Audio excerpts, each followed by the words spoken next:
Off the coast of Virginia, the ocean floor was recently rearranged on purpose. Massive ships vacuumed up millions of tons of sand, carved shapes that looked as if a giant ice cream scoop had scraped the seabed. It wasn't a geological disaster. It was the first phase of one of the boldest and largest engineering projects in U.S. history. To understand why engineers are literally reshaping the seafloor, you have to look at the map. This is Hampton Roads, Virginia. This region is shaped by water. Two major cities, Norfolk and Hampton, face each other across a busy harbor. For decades, the main way to travel between them was the Hampton Roads Bridge Tunnel System, or HRBT, built back in the 1950s. It's basically a bridge that ducks underwater only at the ship channel, so cargo and Navy ships can pass above it. That system is now overwhelmed. At peak demand, close to 100,000 vehicles try to pass through this single crossing in a day, pushing it far beyond what it was designed to handle. The road was designed for a different era, when cars were bigger but the traffic was lighter. Today, it can regularly turn into a parking lot in the middle of the sea. But this problem goes beyond missed dinners and being late for work. It is also a national security crisis. Norfolk is home to the largest naval base on the planet. This is where the United States parks its expensive aircraft carriers and nuclear submarines. The base depends on roads. If a crisis happens, the Navy needs to move fast, and if the road is clogged, they'll get stuck in traffic. That makes the stakes incredibly high. At first, the fix sounds obvious. Too many cars? Build a bigger bridge. But Hampton Roads isn't a quiet river. Those aircraft carriers and cargo ships need a wide, unobstructed path to the ocean. A bridge becomes a low ceiling. You can't raise the bridge without blocking traffic for years, and you can't lower it without trapping the fleet. So, engineers chose the only option left: go underneath and create a unique expansion. The official price tag for this job sits at $3.8 billion. The goal is to create two new underwater tubes right next to the old ones, but the logistics here make it difficult. There's not enough land to start digging. The machine needs a dry launch pad to start the dig and a receiving pit to catch it on the other side. That's why the engineers decided to manufacture the land themselves. They brought in dredging ships that operate like floating vacuum cleaners. These vessels lower a suction head to the seafloor to inhale the seabed before pumping that mud water mix through miles of floating pipes. The output is amazing. The pipes shoot the mix up in high arcs that look like a cool, messy rainbow before it builds up on the surface. This process moved enough earth to expand the artificial islands by 15 acres, creating solid ground where there used to be open water. However, this was not just a simple vacuum job. This harbor has been a naval hub for centuries. The seabed is a graveyard of lost history. Dredging crews had to watch out for unexploded stuff hiding in the mud.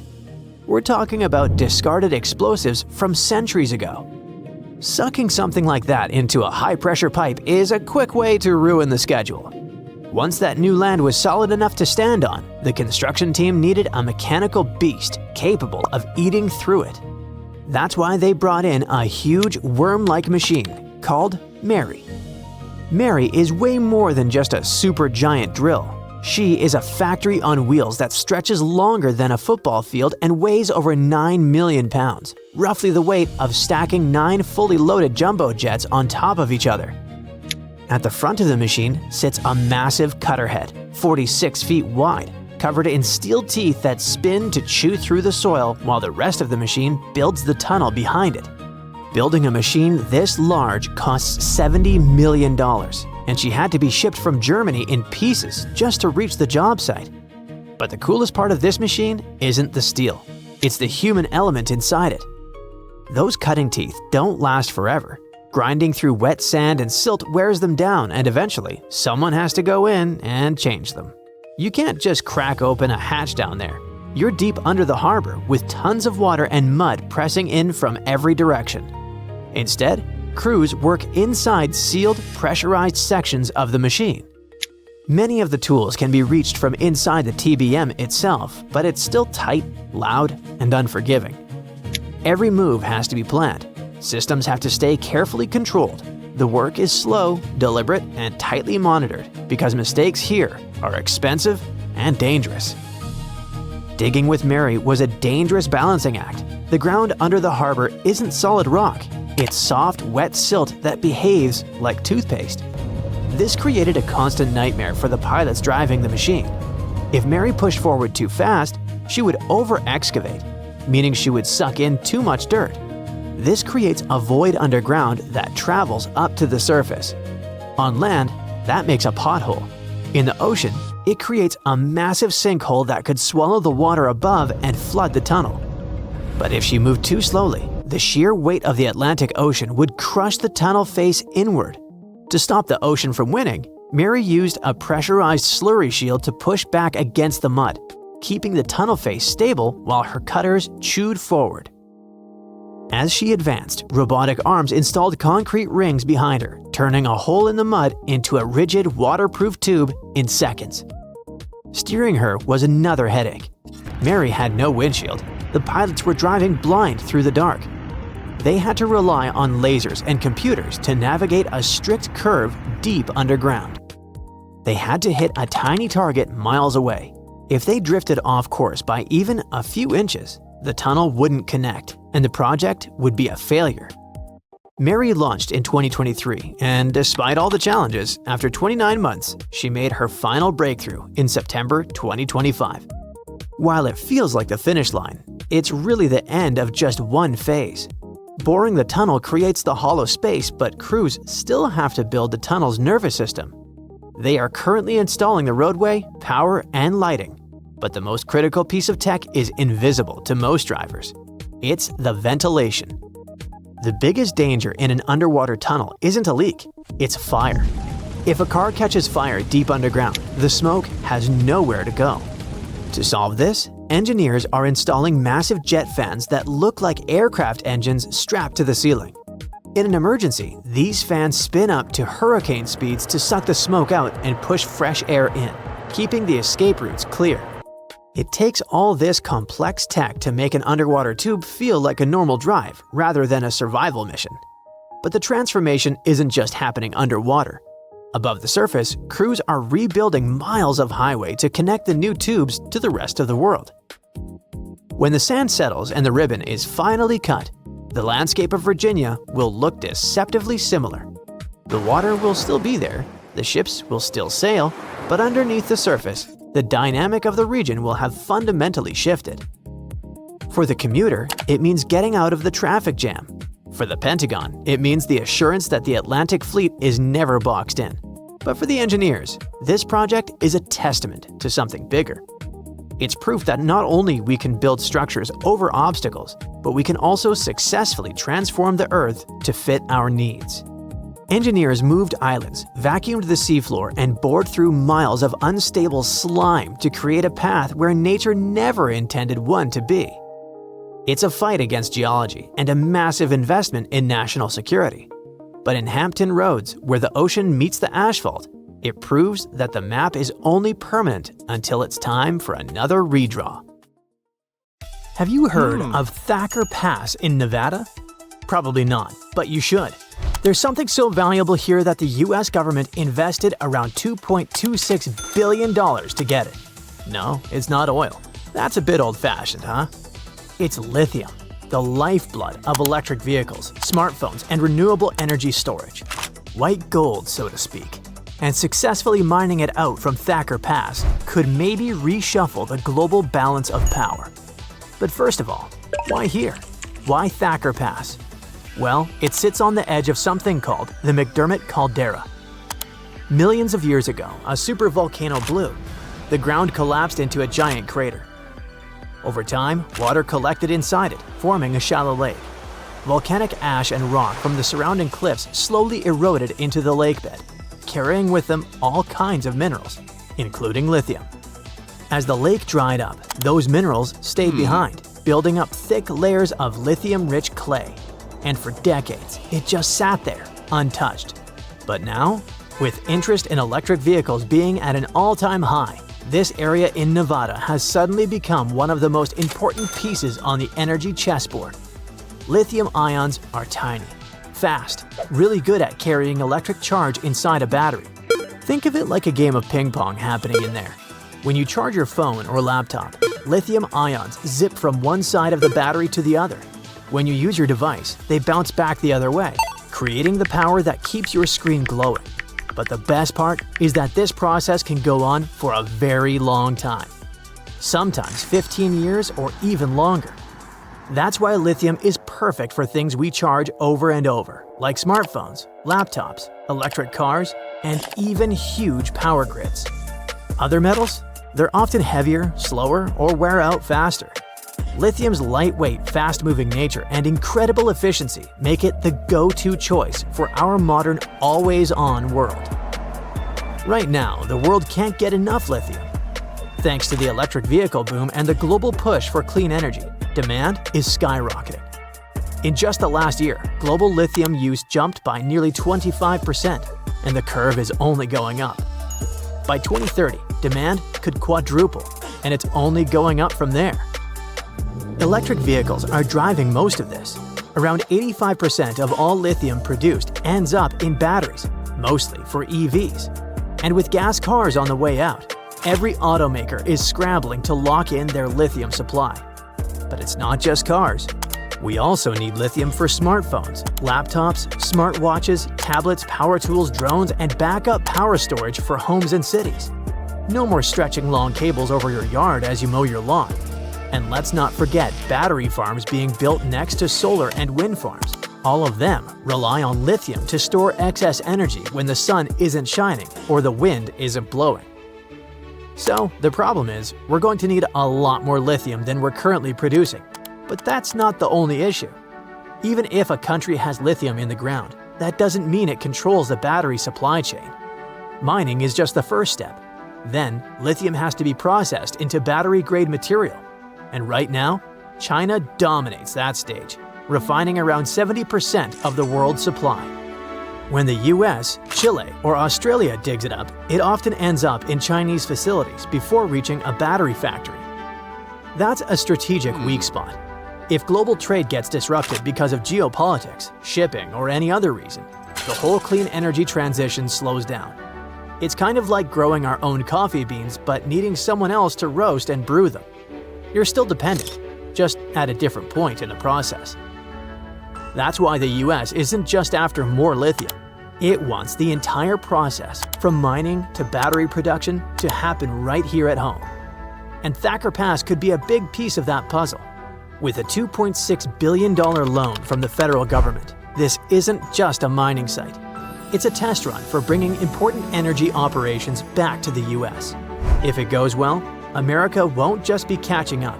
It might be in the game at full speed. So, what makes Thacker Pass different from other lithium sources? One word: clay. Most lithium comes from hard rock mines in Australia or salty brine fields in South America. Those methods are well established. But here, lithium is locked in claystone, a mix of ancient volcanic ash compressed over millions of years. That kind of deposit is rare and much harder to process. Getting lithium out of clay usually means cooking it at super high temperatures or soaking it in acid baths, which is not exactly cheap or eco-friendly. But if Lithium Americas pulled it off, it could unlock a whole new type of lithium mining, not just here, but across the western US. Early estimates say Thacker Pass could hold up enough lithium to power millions of EVs for decades, possibly the largest deposit in North America. That's why this project matters. It's not just about getting lithium. It's about proving that clay-based extraction can work. If it does, it opens up a new domestic supply. If it doesn't work, the US stays stuck in the same loop. Dig up some lithium, but still send it overseas to get refined and stay dependent. On the other hand, if Thacker Pass reaches full production, it won't just change where America gets lithium, it might reshape the entire region. The mine is expected to run for 40 years and could become one of Nevada's largest industrial projects. That means jobs, lots of them. Predictions say close to 2,000 people could be employed, not to mention the ripple effect: housing, schools, roads, hospitals, and support services. Economists call this the multiplier effect. One mine means more local jobs, waiters, teachers, grocery clerks. The whole town gets a boost. In a rural area like Humboldt County, that's a big deal. And it doesn't stop there. Having a domestic supply means prices stay more stable, sourcing is more secure, and we can increase EV and battery production all over the country. What used to be just a hole in the ground is turning into a national treasure for energy, jobs, and independence. Still think this is just me overhyping it? Let's talk money. The US Department of Energy just ruled out one of its biggest clean energy loans ever, $2.26 billion to get Thacker Pass going. General Motors is investing $650 million to get early access to the lithium they need for their EVs, making this their biggest raw materials investment ever. Tesla has already set up a lithium refinery in Texas so they can cut out the middleman. Even ExxonMobil is getting in on the action, planning to start lithium production by 2027 and aiming to be a major US supplier by 2030. When oil giants, car manufacturers, and the government are all putting their money on the same bet, that's definitely more than just a trend. That's a real change. So what happens if this lithium boom hits a wall? It's possible. Lithium is a limited resource, but the future doesn't rely on fresh mining. Battery recycling is getting better fast. Some analyses even project that future recycling could recover up to 90% of lithium, and new tech is making it cheaper and cleaner to do so. In theory, someday your dead phone battery might power someone's new car, and there's new battery tech on the horizon. Solid-state sodium-ion and thermal batteries are all in development. They're not ready to take over just yet, but they're coming. So no, we're not facing a lithium apocalypse, but we are in a race to mine smarter, recycle better, and stay ahead of future shortages. For now, lithium still runs the show. Somewhere out there in the Nevada desert, there's a dusty construction site that might just shape the future. Not just of batteries, but of global energy, manufacturing, and independence. Thacker Pass isn't just about digging for metal. It's about shaking up the supply chain, giving the economy a boost, and stepping into the clean tech game. If everything goes smoothly, this chunk of land could power millions of cars and help energize the country too. We just have to wait and see. There's a country that runs on volcanoes, rivers, and lakes for power. Sounds like a fantasy game setting, but it's all true. Welcome to New Zealand. This island nation already gets about 85% of its electricity from renewable resources like hydro, geothermal, and wind. That's impressive, but it's actually just getting started. Now, let's zoom in on a place called the South Taranaki Bight. It's a stretch of sea off the west coast of the North Island. At first glance, it looks just like any other tropical postcard location, but it's hiding New Zealand's clean energy jackpot. It's all about the South Taranaki Offshore Wind Project. This game changer in the world of green power will build wind turbines in the ocean, enough to generate almost 1 gigawatt of clean electricity. That's roughly enough to power over 430,000 homes. To put that into perspective, that's almost a quarter of all the households in New Zealand. If the country can pull this off, it won't just become greener. It'll kickstart an entirely new profitable industry: offshore wind. It means over 600 new jobs in construction, operations, and maintenance. And these jobs are future-proof. The kind that won't disappear as the world moves away from oil and gas. It also means more tech development for the country, and of course, more energy independence. Experts also believe it will secure more business investment in New Zealand, and the entire offshore wind sector should bring in around $30 billion to the country's GDP between now and 2050. The South Taranaki Bight is a perfect location for this project. It gets consistent, powerful winds, not stormy and chaotic, but steady and useful. That's exactly what you want for wind turbines. And the seabed here is deep, but not too deep, which is ideal for turbine platforms. They usually build traditional wind turbines on land or in shallow water where they can stand on firm foundations. But the ones planned here are offshore wind turbines, which means engineers can install them in deeper water, further from land, and in stronger wind zones. The electricity the turbines generate will move to a major onshore connection point through cables. From there, it will travel via national grid infrastructure to power homes, businesses, and industry. To make all this happen, the project team has already laid the groundwork. One of the coolest things they've done so far is a floating LiDAR campaign. LiDAR means light detection and ranging, and it's like radar, but with lasers. They put this high-tech gear on a floating buoy that stays in the ocean for months. It collects crazy precise data about wind speeds, wave patterns, sea temperature, currents. That's all the stuff you need to plan an offshore power plant. If the project works out, it will take New Zealand to a new green level. Right now, the country still uses fossil fuels during peak demand times or when the hydro lakes run low. Most of those fossil fuels come from overseas, and they're expensive, polluting, and unreliable. But if offshore wind goes big, it could plug those energy gaps, especially during winter when winds are stronger and electricity use spikes.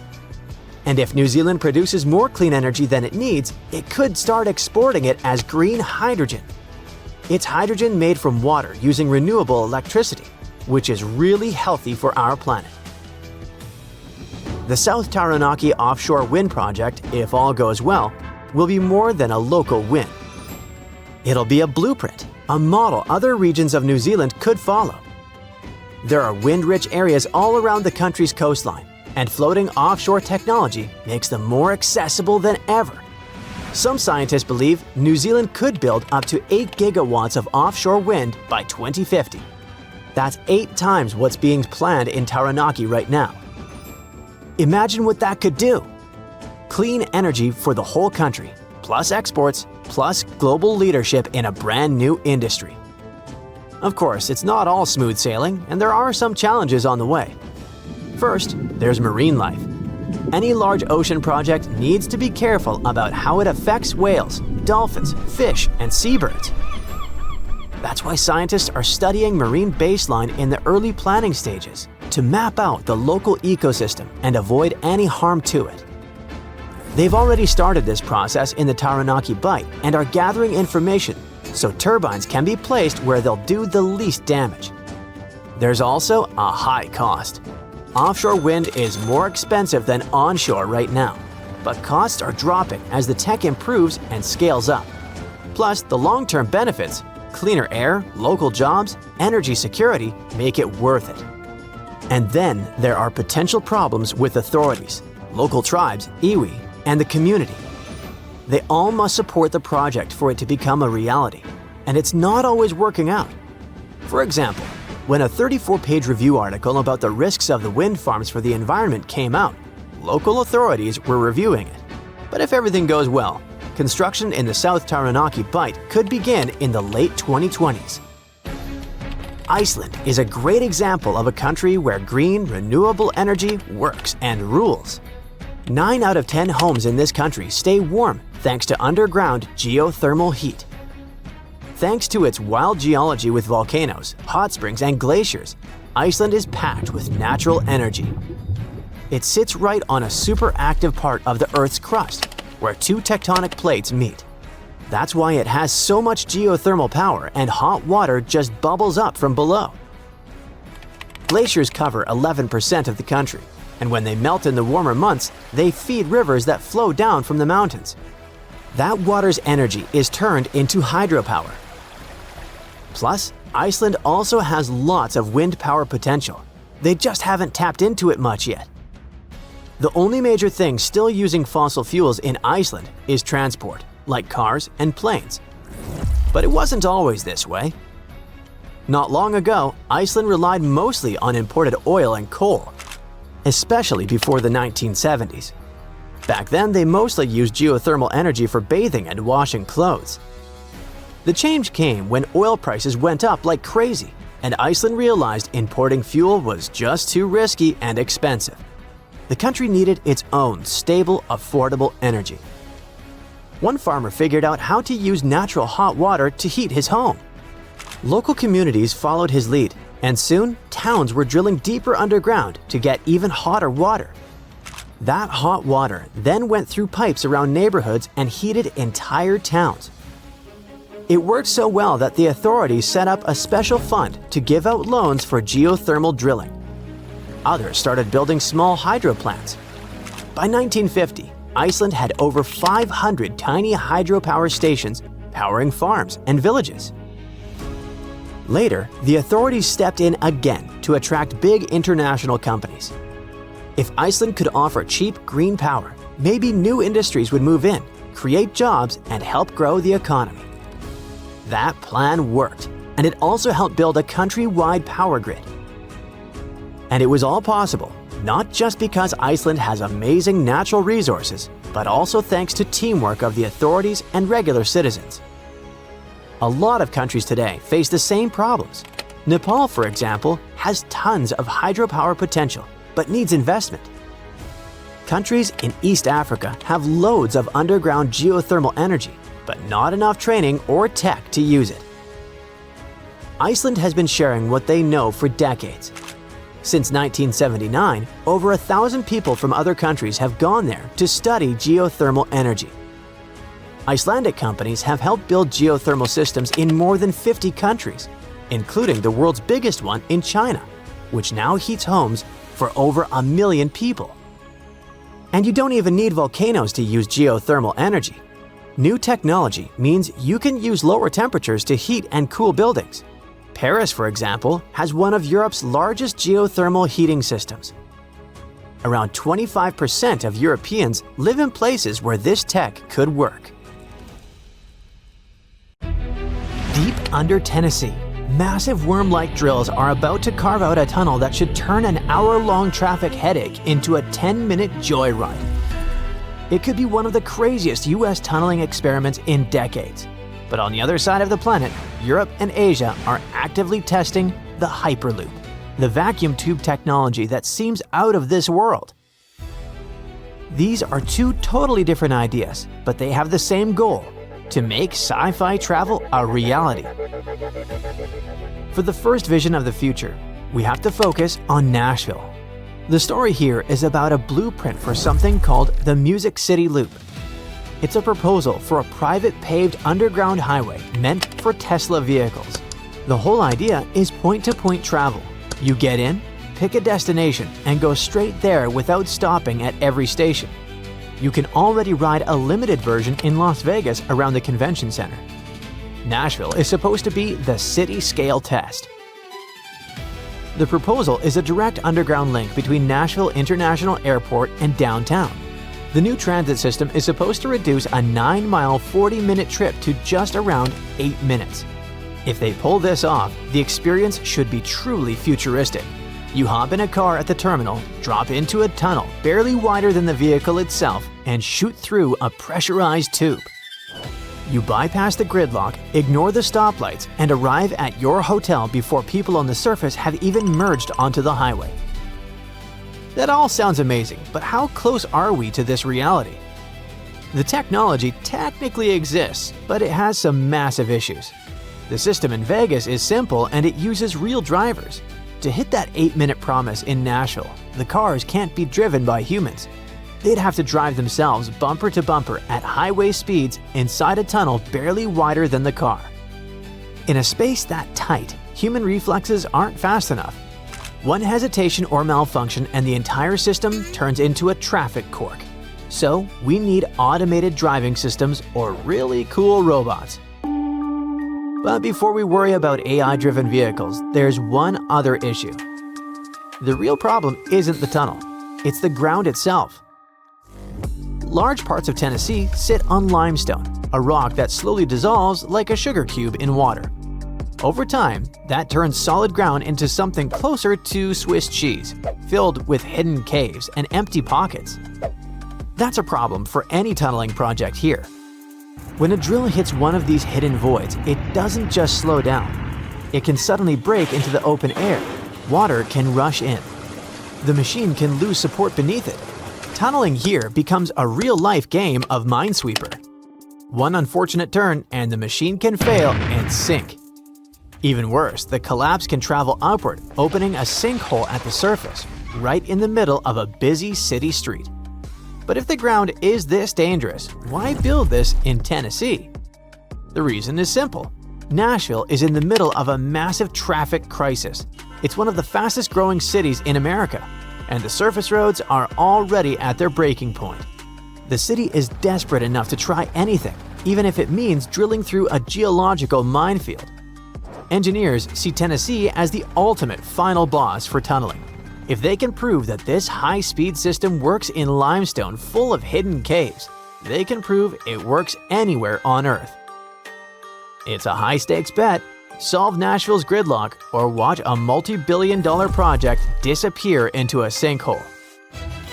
But while Americans are busy fighting the ground, other parts of the world are trying to avoid it altogether and basically fly through the air. This brings us to the second vision of the future, the Hyperloop. For years, experts rejected this concept as too complex, but development didn't stop. In fact, right now, test tracks in China and Europe are running successful experiments that are breaking speed records. Here is how it works. When you stick your hand out of a moving car, you feel the air push back. The faster you go, the harder it fights you. At extreme speeds, air becomes a solid wall.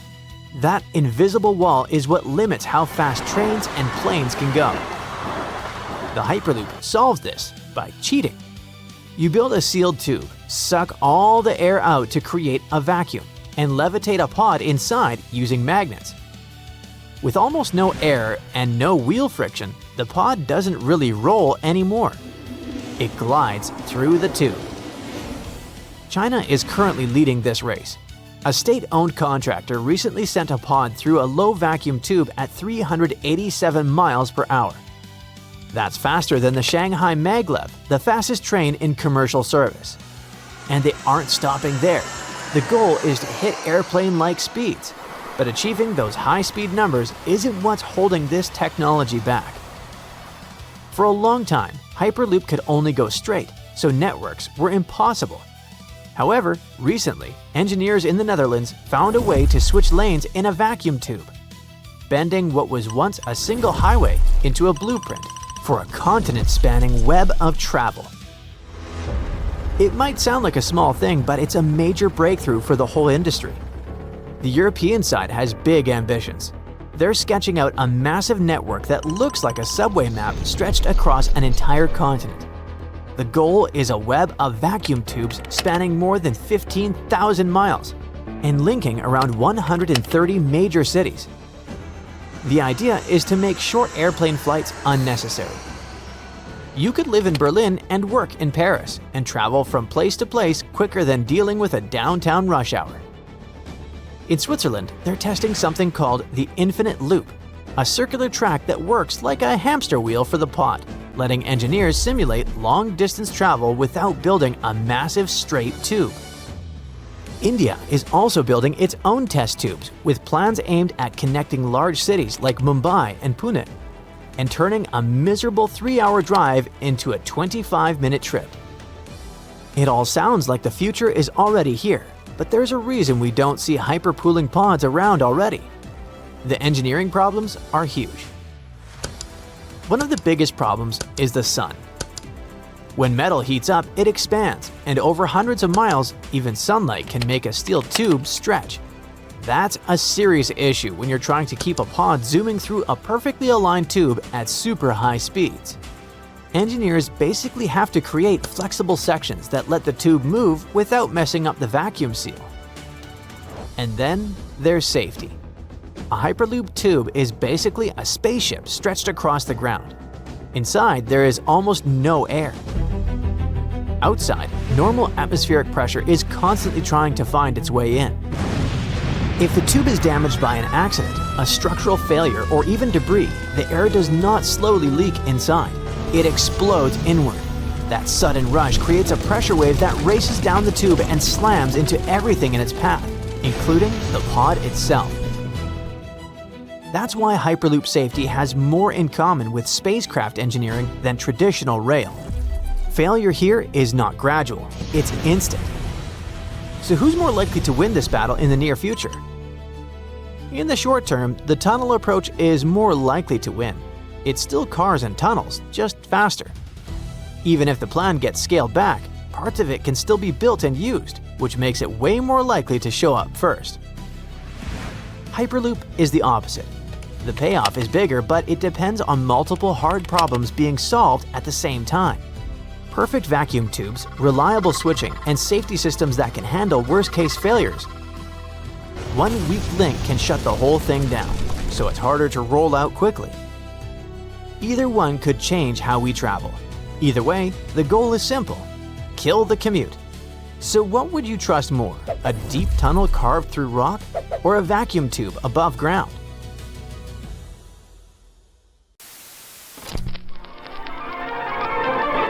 You are looking at a remarkable idea, for this is the story of the miracle seam.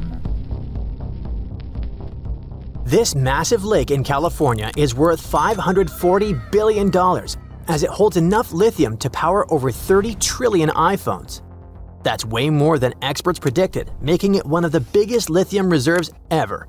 This finding could revolutionize the US economy, but a major challenge is still standing in the way. If it's not solved, all that money will stay buried forever. First things first, lithium. This metal is so valuable that people call it white gold, and it's unbelievably light. In fact, it's the lightest solid on Earth at room temperature. It was discovered by a Swedish chemist in 1817, and honestly, since then, we didn't really care much about lithium. This poor metal was ignored for centuries because it didn't seem to have any practical use in everyday life. I mean, sure, it's light, it's white, it's shiny. But what could we actually do with it? At some point, though, another trait of this metal started to stand out: its reactivity. Basically, it bonds really easily with other elements. But that also means something else. It can catch fire in seconds. For example, if you expose it to air, it goes through a wild oxidization reaction, and before you know it, boom! Flames everywhere. This might sound like danger to you, but to scientists, it screamed Eureka! Because being super light and super reactive actually makes it the perfect material for batteries.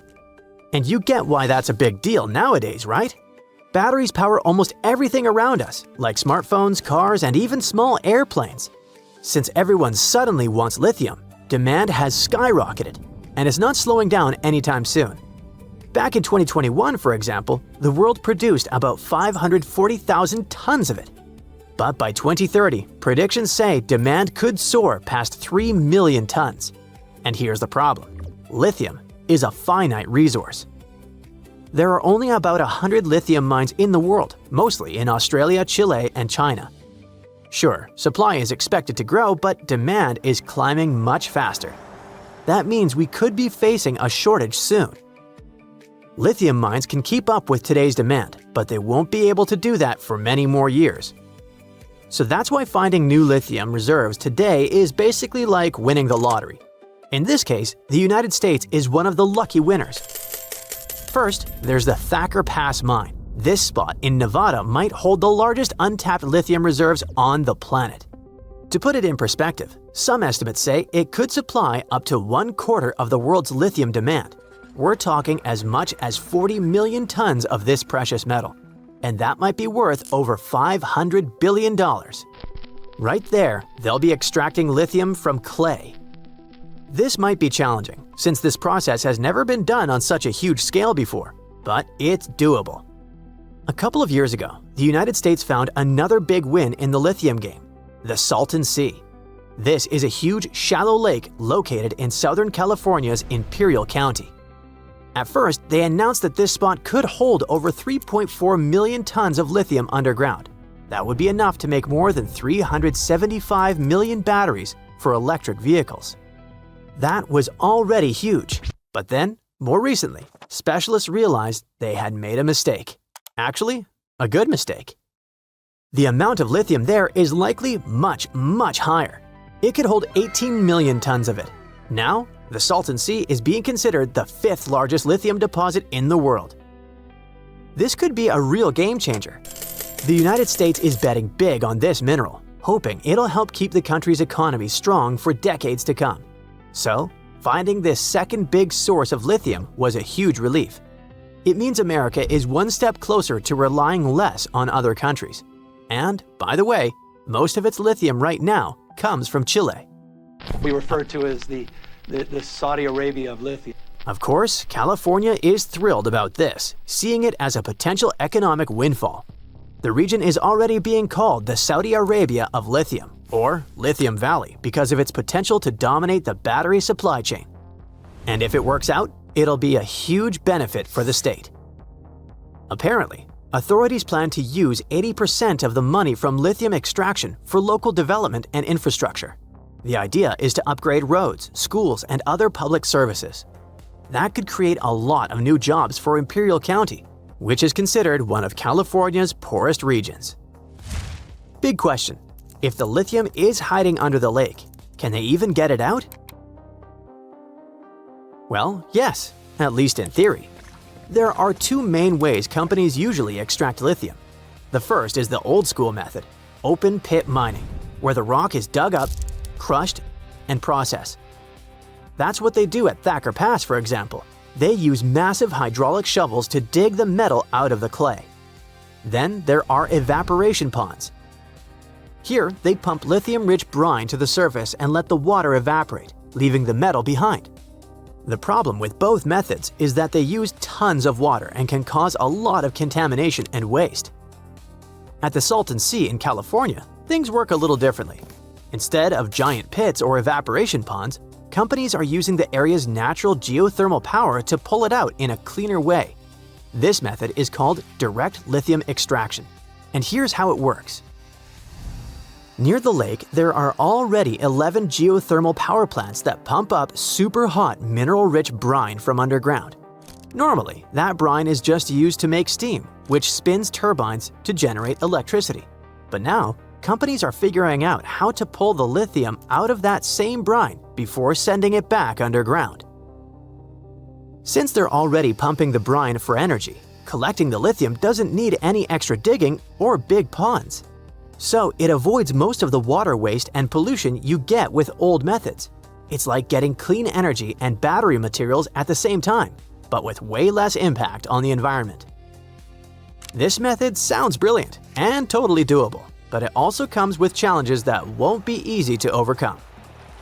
Sure, people call it environmentally friendly, but that's only when you compare it to other ways of getting lithium. This method still raises concerns about water use. People in California are already dealing with shortages, and large-scale lithium extraction could put even more pressure on the region's limited water supply. The Salton Sea itself is shrinking fast. Water levels have dropped by more than 9 feet over the past 25 years. That creates a huge problem. Less water means more exposed lakebed. And the sediments there can contain harmful materials. As the lake shrinks, that exposed lakebed dries out and turns to dust, and that dust doesn't just sit there. The wind picks it up and blows it into the air. Now, the Salton Sea's shrinking shoreline is releasing toxic dust into the air. And that dust has been linked to increasing rates of respiratory problems among local residents. Authorities are already taking steps to reverse the situation by adding water to the dry parts of the Salton Sea. They're filling shallow ponds near the lake to make new wetlands.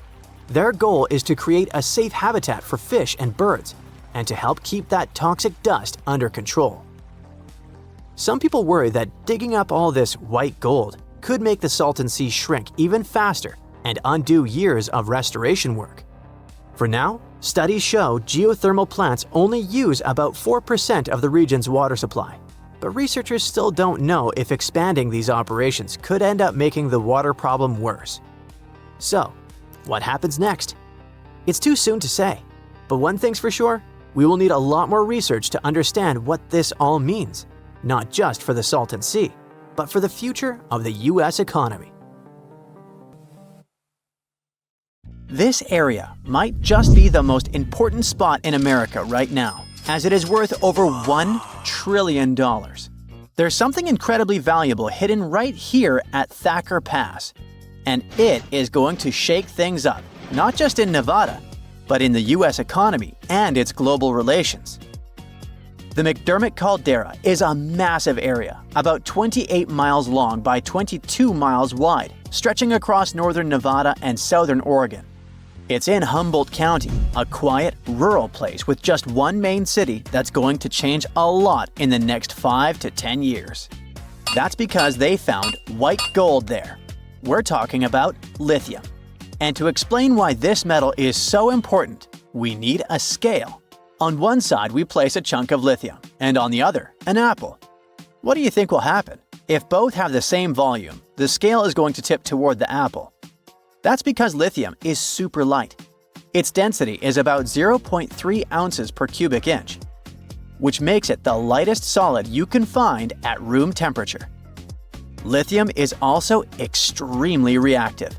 That means it combines with other elements very easily, and it can catch fire just as easily. Mix it with water, fire. Expose it to air, yep, fire again. But when you combine its lightness with its high reactivity, you get a material that's perfect for batteries, like the one powering your smartphone, laptop, or even your electric car. Nevada's been hiding this treasure for about 16 million years. The McDermott Caldera used to be a volcanic hotspot, spewing molten rock and creating a huge lake filled with mineral-rich waters. Over time, that lake dried up, leaving behind thick layers of clay loaded with lithium. Right now, Thacker Pass Mine is sitting on one of the biggest untapped lithium reserves in the world, worth about $1.5 trillion. If everything goes as planned, they expect it to produce about 40,000 tons of high-quality lithium a year. And that's enough to make batteries for up to 800,000 electric cars. Like I mentioned earlier, this metal is the backbone of modern batteries. And with the world racing toward green energy, the demand for lithium is skyrocketing. Since 2020, its price has gone up more than 10 times, making it the most expensive battery metal in the world. That means it's way more expensive than magnesium, nickel, cobalt, and other materials used in rechargeable batteries. Right now, we're using about 1.16 million tons of lithium per year, and roughly 85% of it goes into making batteries, mostly for cars.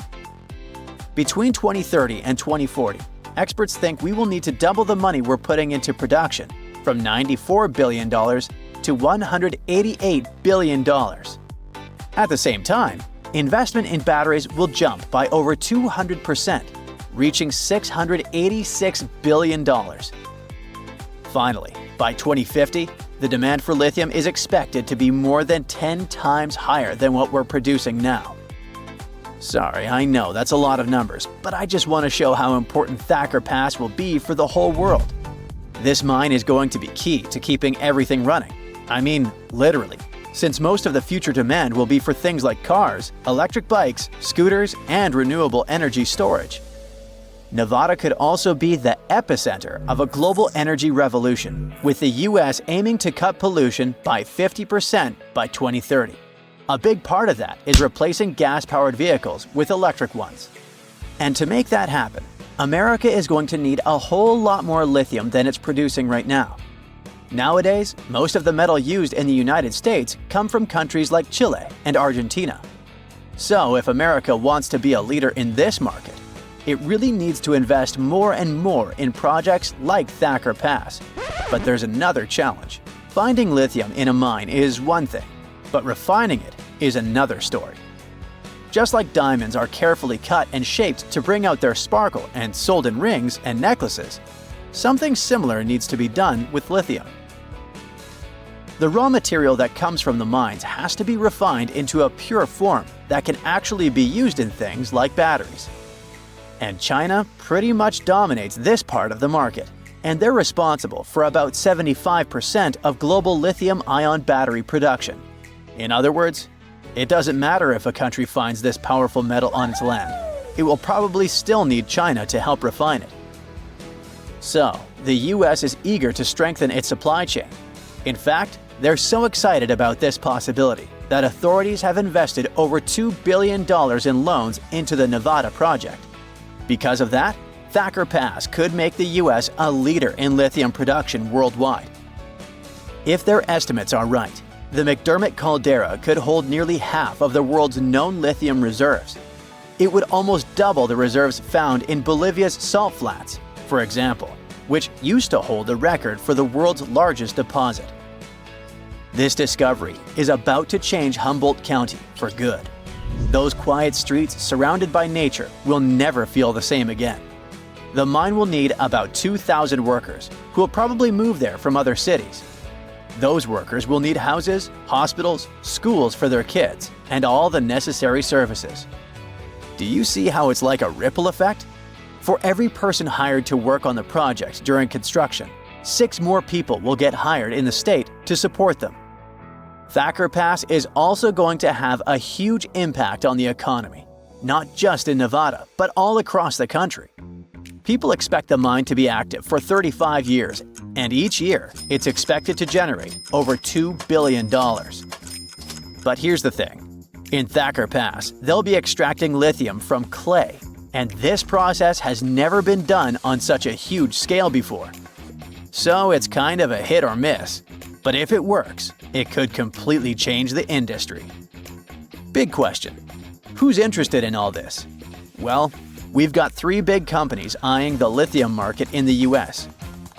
First, there's ExxonMobil. The oil giant wants to start producing lithium by 2027, and they have plans to become the top supplier for electric vehicles by 2030. Then there's General Motors, the company behind big car brands like Chevrolet and Cadillac. They're so interested in this business that they agreed to pay $625 million for a 38% stake in Thacker Pass. And finally, Tesla. In 2023, they started building a factory in Texas to process lithium. It's all part of their plan to handle more of their supply chain themselves. Now that you know how important lithium is, you might be wondering, what if we run out? Well, that could happen, since it comes from mining and, just like gold, is a finite resource. But that doesn't mean we'd have to give up smartphones or electric cars.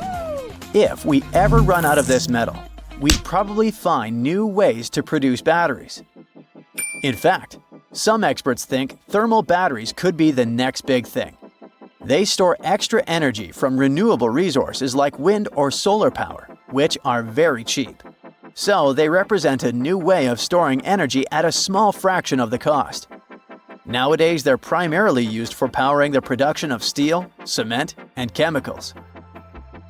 Thermal batteries are also being used to heat and cool large buildings. However, more and more projects are focusing on bringing this technology into private spaces, like houses and apartments. Experts are optimistic that initiatives like these could make thermal batteries as well known as electric batteries, and they might soon become a regular part of our daily lives. So, a few years ago, in 2019, folks in Australia said they liked an old idea with a new twist, using extra floodwater from the north to help dry areas in the west and south. This plan got the name of the New Braunfeld Scheme. It was based on an old idea from the 1930s. The idea was to catch floodwater from the north and move it to the south and west. But the original plan never actually happened. Over the years, lots of experts said it wouldn't work. They thought it was too expensive and too tricky to build, even though it could potentially help fix drought problems in dry parts of Queensland. The original idea appeared a long time ago, when an engineer named John Braunfeld got a big idea. He wanted to take floodwater from rivers in northern Queensland and send it inland to Lake Erie, one of the driest spots in Australia. He planned to use dams, pumps, really big pipes, and even tunnels to transport all that water over the Great Dividing Range, a big mountain range in Australia. The biggest dam would have been called Hell's Gate, and Braunfeld wanted it twice as tall as what it was originally planned. This way, pumps and gravity could help move the water over the Great Dividing Range. The water would then flow south and help irrigate farmland near places like Hughenden. It would change the weather, make it rain more, and turn the dry land into green farms. Eventually, it would reach Lake Erie, turning the desert into a green growing area. That way, Australia could grow more food, sell it to other countries, and make more jobs. He hoped that the area could turn into a food bowl for the country. For some time, people talked about the plan a lot. They loved the idea.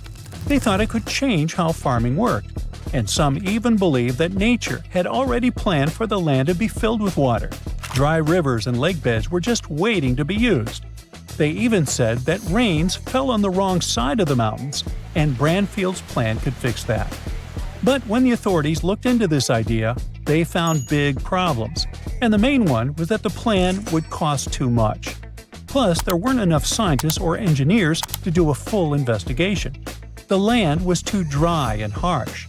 No one was sure it would even work, like how much water would really get there. Plus, some of Brandfield's measurements were wrong, especially the dam heights. So, in 1947, they officially shut the project down, claiming that even if they built the project, it wouldn't be worth it. After all, even places next to oceans, like parts of Chile, still stay bone dry, so a big lake might not result in more rain. And still, in 2019, one political party brought the idea back with an updated version called the new Brandfield Scheme. They wanted to try it again, but with some changes to make it work better. Their plan included the following steps. Take water from the South Johnstone, Tully, Herbert, and Burdekin rivers.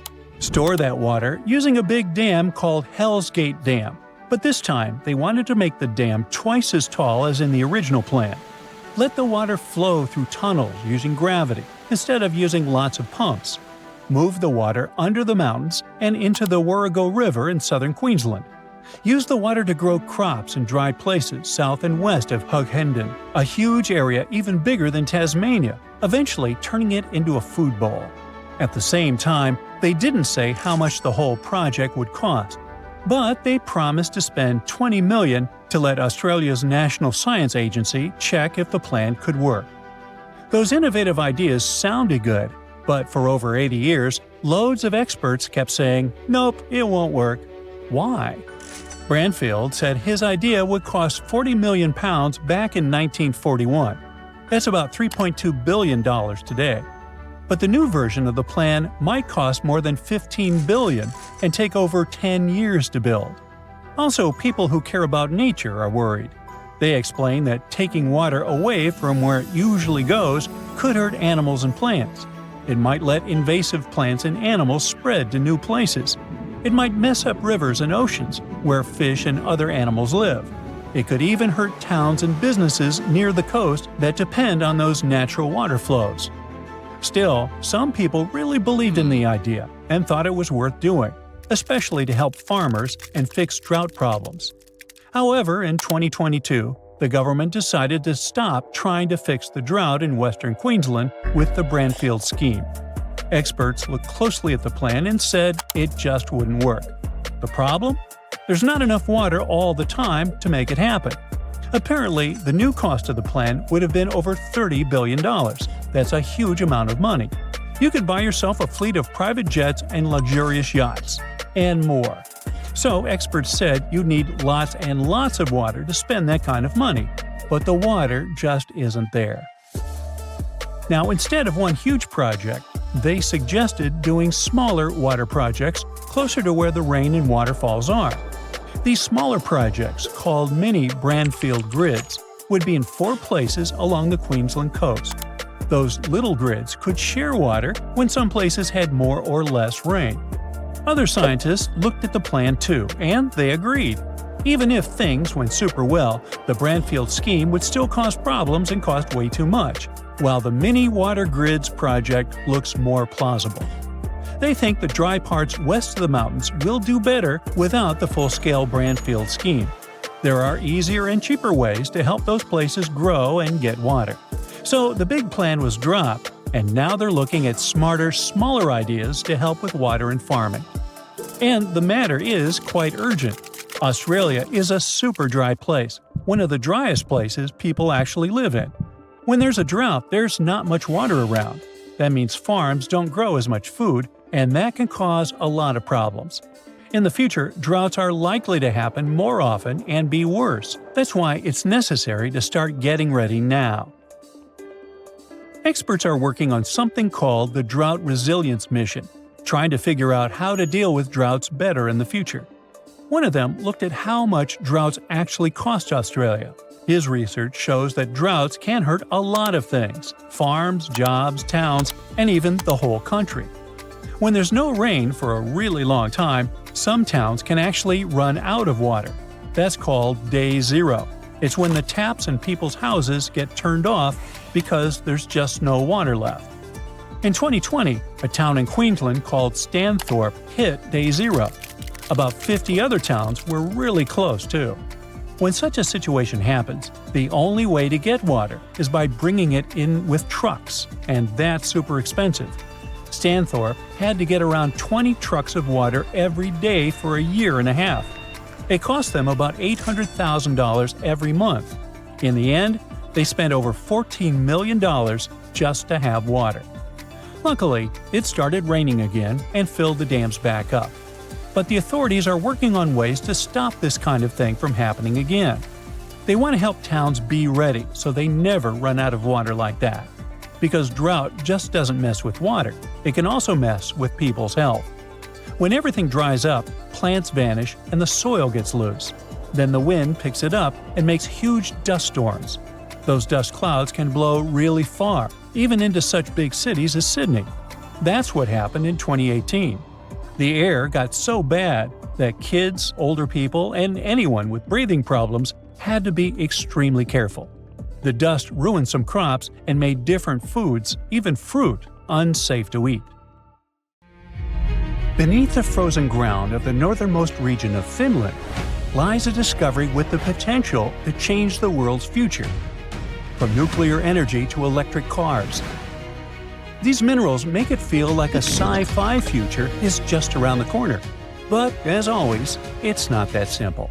Let's explore why. All the way up here on the map is a region called Lapland, a land with only one chair for every two people, so someone has to sit on someone else's lap. It's a remote snow-covered corner of Finland, where reindeer outnumber people who live there. Here, the night sky glows with the northern lights almost 200 times in a single year. Oh, and Santa Claus has a house there.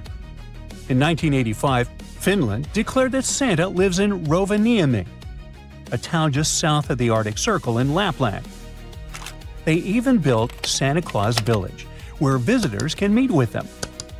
You can cross the Arctic Circle line and see his main post office, which receives hundreds of thousands of letters from kids worldwide every year. So, it's sufficient to say that most people know about this place because of Santa's workshop, rather than scientific news. But deep below the ice in pine forests is the Sockley deposit. It's a massive mineral geological site that's been studied for decades. It's mostly known for iron and phosphate. We use iron to make, well, almost everything, while phosphate mostly ends up as fertilizer to grow our food. However, recently, surveys revealed rare earth elements, niobium, and traces of radioactive metals like thorium and uranium. The possibility of thorium is what made news outlets excited. Thorium is a naturally occurring, slightly radioactive metal. It's way more common in the Earth's crust than uranium. In fact, it's about 3 to 4 times as abundant. Scientists love it because thorium could be turned into nuclear fuel with huge numbers as the output gain. A chunk of thorium the size of a golf ball could, in theory, generate as much energy as several tons of coal. It also comes with some major perks.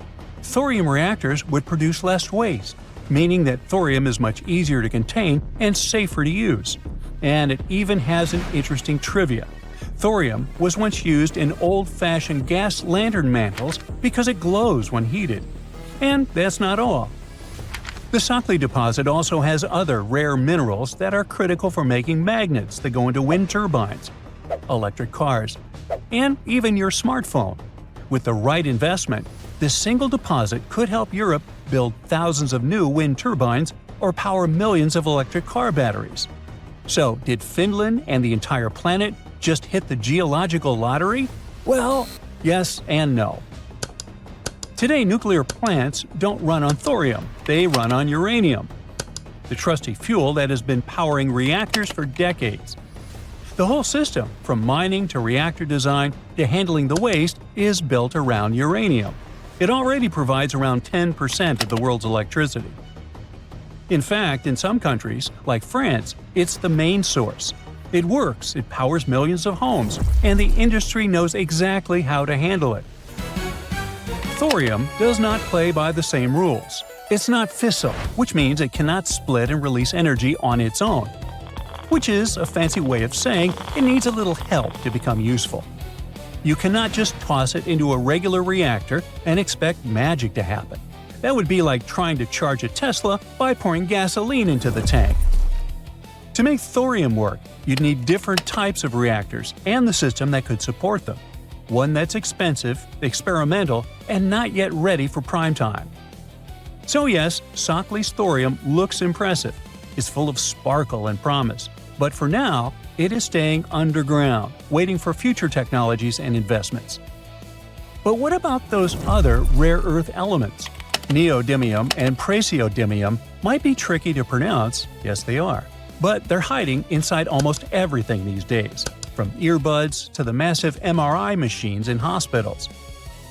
They drive the motors in electric cars and help giant wind turbines spin.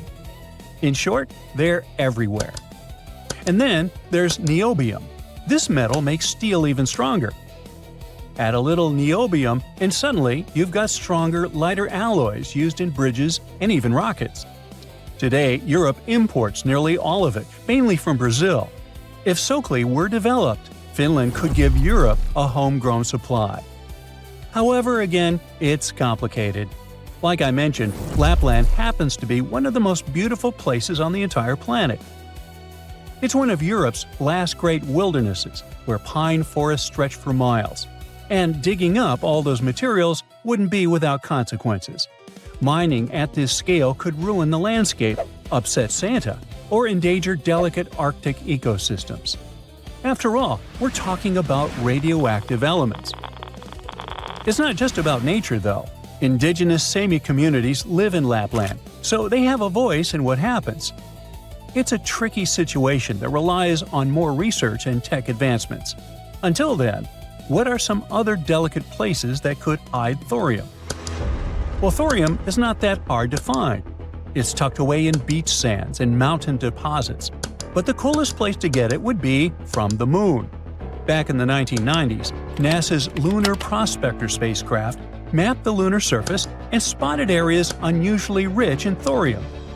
Now, that's an incentive for speeding up the future moon missions, especially since our satellite probably hides elements like helium-3, which are incredibly rare on our planet.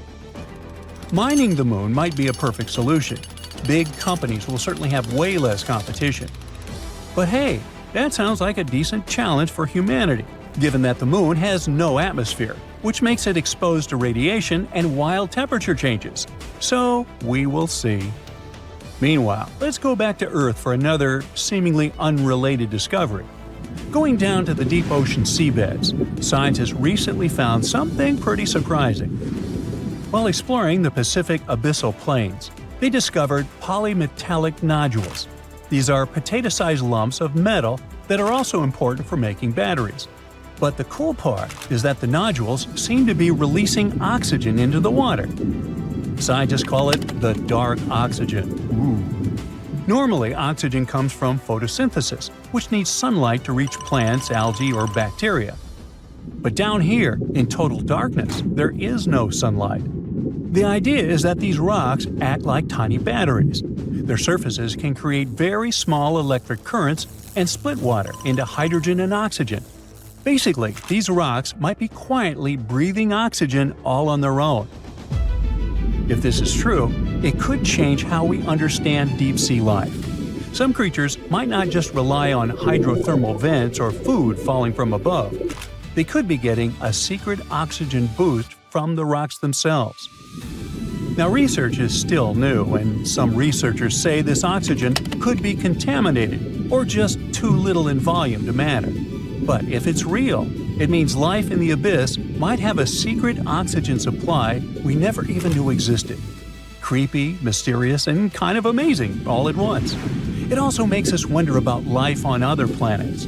If rocks on Earth can make oxygen in total darkness, maybe extraterrestrial oceans on moons like Europa or Enceladus can too. The universe might be full of secret oxygen factories just waiting to surprise us. Finally, aside from thorium, Finland recently made headlines with another cool geological discovery. Scientists found some zircon crystals that washed into rivers, and when they looked closer, they noticed that the chemical signatures didn't match local rocks. Instead, they traced back to Greenland. This suggests that part of Scandinavia's ancient base might actually have come from there. In simpler terms, it's possible that Scandinavia broke off from Greenland and drifted across the ocean billions of years ago.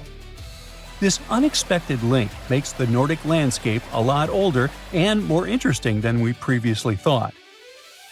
Whether the Sokley deposit could power the future with infinite energy remains to be seen. Each day seems to bring another discovery that inspires conversation and prompts us to learn something new. Who knows what new technologies or hidden resources the next decade will uncover? Now, excuse me, since I've learned his address, I have to write a letter to Santa. I'm still trying to get off of his naughty list. In August 2025, Italy approved the construction of the Strait of Messina Bridge, a massive project expected to cost about $15.5 billion. The goal is to connect mainland Italy to the island of Sicily. The ferry crossing itself takes about 20 minutes, but during busy times, that short trip can turn into hours. So being able to just drive across could make life a whole lot easier for locals. We'll get into the ambitious details later, but let's start with a pretty important question. Why hasn't this bridge been built already? Well, because building it means tackling the Strait of Messina. And that's probably one of the toughest regions to build something on that scale. And there are 5 main reasons for that. First up, earthquakes. This bridge would be built right above a major fault line in one of the most seismically active areas in Europe. The Strait of Messina sits in a restless part of Earth's crust where the African plate is pushing toward the Eurasian plate. And that pressure doesn't move in one clean direction. It squeezes the ground in some places, pulls it apart in others, and creates a complicated mess of forces underground. Those extreme interactions lead to serious seismic activity, the kind that can wipe out entire cities. In 1908, for example, a massive earthquake hit this region and triggered a tsunami, sending waves estimated at around 40 feet high. Together, these events nearly destroyed Messina, Reggio Calabria, and dozens of nearby coastal towns. And tragically, more than 100,000 people lost their lives. The problem is that kind of constant, dangerous ground movement could threaten the bridge's safety. I mean that during construction and even after it's finished. Second, the distance. At the closest point, Sicily is only about 2 miles from the mainland. If we were talking about 2 cities, that's nothing. But for a suspension bridge, it's like trying to stretch a rubber band across a stadium and hoping it never snaps. It requires serious next-level engineering. To put it in perspective, the biggest suspension bridge in the world today is the Çanakkale Bridge in Turkey. The distance between its 2 main towers, the part that hangs completely over the water, is a little over 1.2 miles. For the Italian bridge, that main span would be almost twice as long. Once it's finished, the Strait of Messina Bridge would be the longest single-span bridge in the world. Then, we've got the currents. The Strait of Messina has some of the strongest tidal currents in Europe. The water can move fast, change directions quickly, and even form whirlpools. Most of the time, the main flow goes from south to north, but there's also a smaller current that runs the other way. They usually switch every 6 hours, and that makes any construction in or near the water a real struggle. The fourth big challenge is the wind. The strait acts like a funnel, meaning that strong, messy winds get pushed through it. And with very long suspension bridges, wind isn't just annoying, it can make the whole structure shake in dangerous ways. The strongest wind recorded there in more than 20 years of monitoring was about 67 miles per hour. So yes, this new bridge would have to handle even stronger winds. And finally, the last big challenge is the environment. This stretch of sea is one of 3 of Europe's main highways for migrating birds, like the red-footed falcon or the honey buzzard. And that really matters because their survival depends on it. For many of these birds, the migration trip is already brutal. They have to cross 2 huge natural barriers, the Mediterranean Sea and the Sahara Desert. There's nowhere to rest on the water, and the desert is too hot and too long for many species to survive without stopping. So, Italy becomes one of their last safe places to land, eat, and recover before they take on the hardest parts of the journey. But things like noise and bright lights can disturb them, and because this area has strong legal protections for wildlife, projects often run into legal roadblocks. This new bridge plan is no exception. Environmental groups have already raised concerns, saying the project doesn't clearly show how they will avoid damaging nature. So there are problems with the distance, earthquakes, strong winds, powerful currents, and on top of that, birds might not like this bridge at all. Sounds like a lot to handle, right? But apparently the designers and authorities think this new plan can deal with all of it. This huge bridge is expected to be finished sometime between 2032 and 2033, and if everything goes as planned, it would become the biggest infrastructure project in the Western world. Supporters say it could create about 120,000 jobs each year and give a real boost to southern Italy.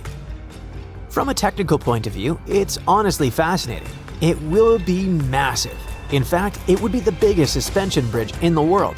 Its pillars would be so tall, they'd rise higher than the top floors of the Empire State Building. It's also designed to handle a lot of traffic. It will have 3 car lanes in each direction, plus a double railway line in the middle. In theory, it could carry around 6,000 cars an hour and about 200 trains a day. Even though the project has officially got the green light, many Sicilians are still doubtful. And honestly, you can't blame them. This bridge has a reputation for being a never-ending project that keeps coming back, then stalling again. You know, people have been dreaming up the Messina Bridge for a long time. In fact, plans go all the way back to the Roman era. At that time, they wanted to link the 2 sides with a chain of connected boats. But since that kind of bridge wouldn't be permanent, they gave up on it. We can say that the modern saga really took off in the 1960s. They hoped that connecting Sicily more directly to the mainland would bring in the kind of international investment that other parts of Italy had been getting for years. So they started throwing around all kinds of ideas. Some plans were pretty wild, like underwater tubes, floating supports, even a bridge with a middle section that could spin around. But none of those options were truly realistic. And that's the thing. Since 1969, the Strait of Messina Bridge project has been approved, then cancelled over and over again. Now you might be wondering, okay, but why is this still so hard? Well, the distance is a huge deal. Like you already know, it would be the first time anyone's built a suspended bridge this massive. But from an engineering standpoint, it's doable. Then you've got the natural obstacles we talked about earlier, earthquakes, strong currents, and all that. But even those shouldn't be that impossible anymore. In Roman times, yeah, it would have been a disaster. A bridge made with barrels and boats wouldn't stand a chance. But today, we have the technology. Countries like Japan and Turkey have already built major bridges in highly active earthquake zones. And we don't even have to look that far. In the US, the Golden Gate Bridge sits close to the San Andreas Fault, which puts it at risk of a major quake. But engineers have strengthened it with systems designed to withstand the strongest earthquakes we can realistically expect. So, what really stands in the way now is more than the human obstacles, things like the massive price tag, tricky financing, and worries about the project being poorly managed. Okay, but since the project was recently approved, they can start finally building, right? Approval is a huge step, sure, but it doesn't mean they can immediately start pouring concrete in the strait. The project is on pause again. Italy's Court of Auditors have asked for more time to go through all the paperwork for something this huge. Still, the authorities say they can fix those issues and answer the court's questions. So the idea is still alive. It's just moving very slowly. And maybe one day, the Strait of Messina Bridge will finally move from paper to real life. Saudi Arabia is digging a pit about 1,300 feet wide for a project called the Cube. It's a giant box meant to hold a full indoor city, right in the middle of another city. It's designed to hold more people than some small towns and surround them with ever-changing digital worlds. What's hiding behind this futuristic design? Let's find out. Sure, a sci-fi Minecraft block in the middle of a historic city would definitely be a landmark, but for these architects, that is just a side quest. They actually want to create a full-scale metropolis inside a single structure. This cube, known as the Macabre, will be the center of a brand new downtown district in Riyadh. The scale alone makes it one of the most ambitious construction projects on Earth. The plan calls for a perfect cube that stands over 1,300 feet tall and is just as wide. To put that in perspective, you could fit around 20 Empire State Buildings inside this thing. Everything here is stacked like layers in a massive high-rise, so instead of crossing streets, you'd ride high-speed elevators between levels.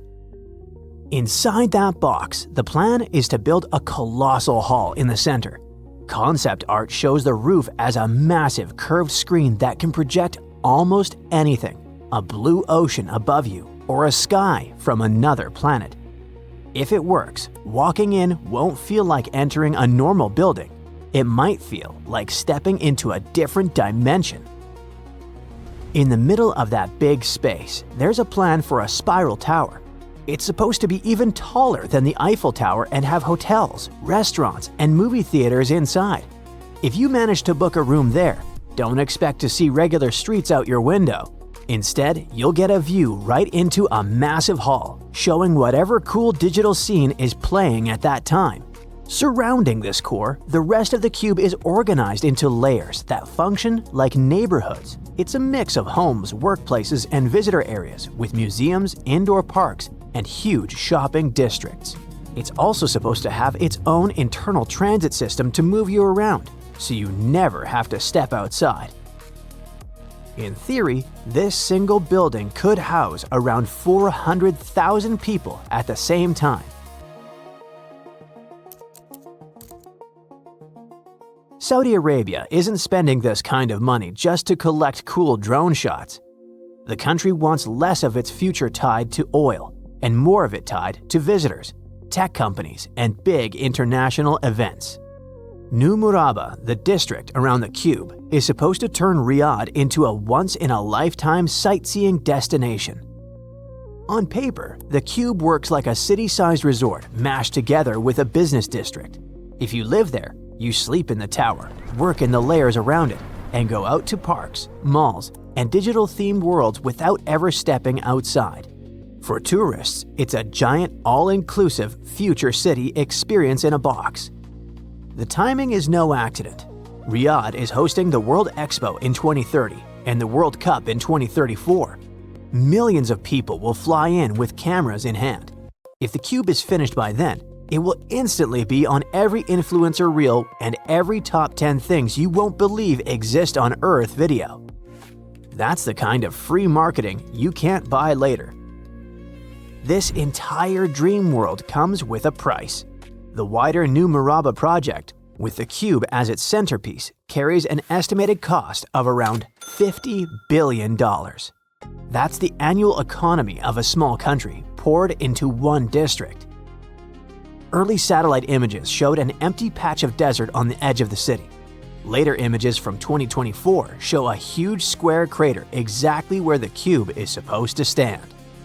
Crews have already ripped out around 353 million cubic feet of earth, enough to fill thousands of Olympic pools. Zoom in and you'll see rows of excavators chewing through the ground like a metal army. That means we're way past the "is this fake" phase. Construction is already underway. The real question now is much tougher. Can you actually turn this thing into a working vertical city in one of the hottest capitals on the planet on time without creating the world's most expensive cautionary tale? First, there's the desert problem. Riyadh sits in the middle of a desert where temperatures can be extreme.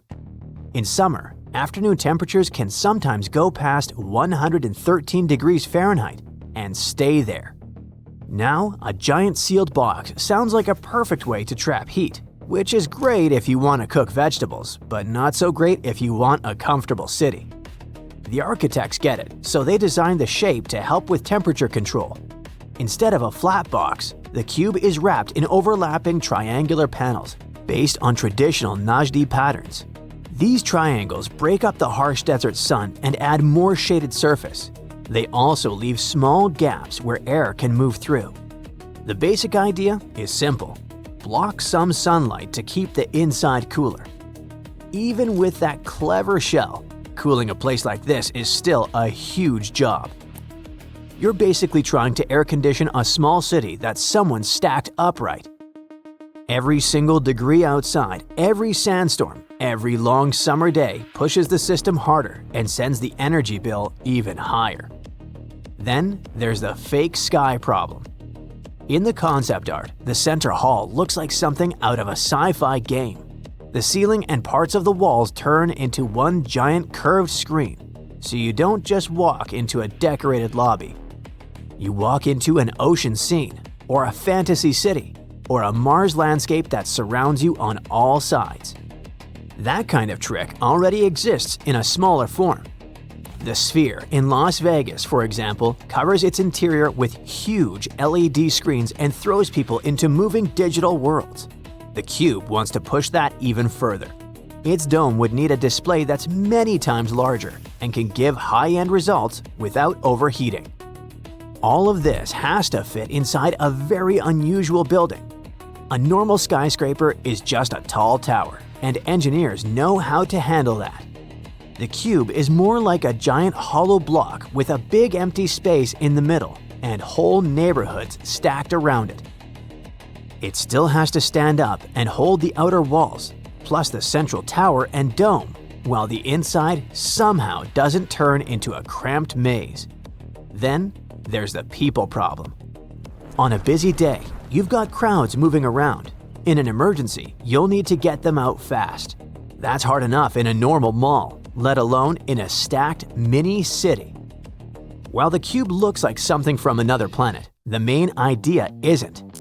There are other examples of architects trying to squeeze everything they can into a single building. In Chengdu, China, the New Century Global Center already seems like a dream come true for introverts. It's huge enough to feel like a mini city under one roof. You can wake up in a hotel, stroll down indoor streets, and relax on a sandy beach under an artificial sun, all without seeing the real sky outside. Just outside Berlin, there's a huge old airship hangar that's now the Tropical Islands Resort. It's big enough to fit the Statue of Liberty standing up inside. While the countryside can be covered in snow, people inside are swimming in warm water, walking past palm trees, and hanging out under a fake summer sky. Saudi Arabia isn't new to giant futuristic projects. Neom, for example, includes plans for The Line, a straight, mirrored city stretching for miles across the desert, even after recent scalebacks. The same push is behind plans for huge stadiums and even a year-round ski resort in the mountains of the desert country. Which is not a bad thing, because even if these mega projects fall short, they push the limits of what cities can be. Thousands of years ago, people built pyramids that still confuse us. Today, technology finally lets us attempt something just as strange, only this time, it's a glowing cube in the desert.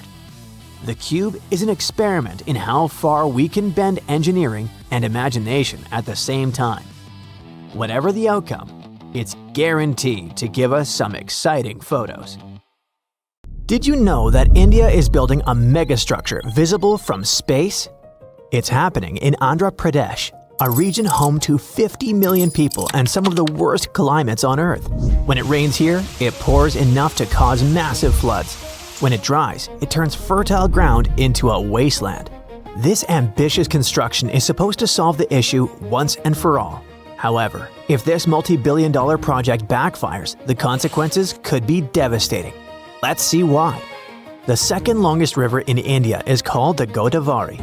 During the monsoon season, this river acts like a fire hose that nobody can turn off.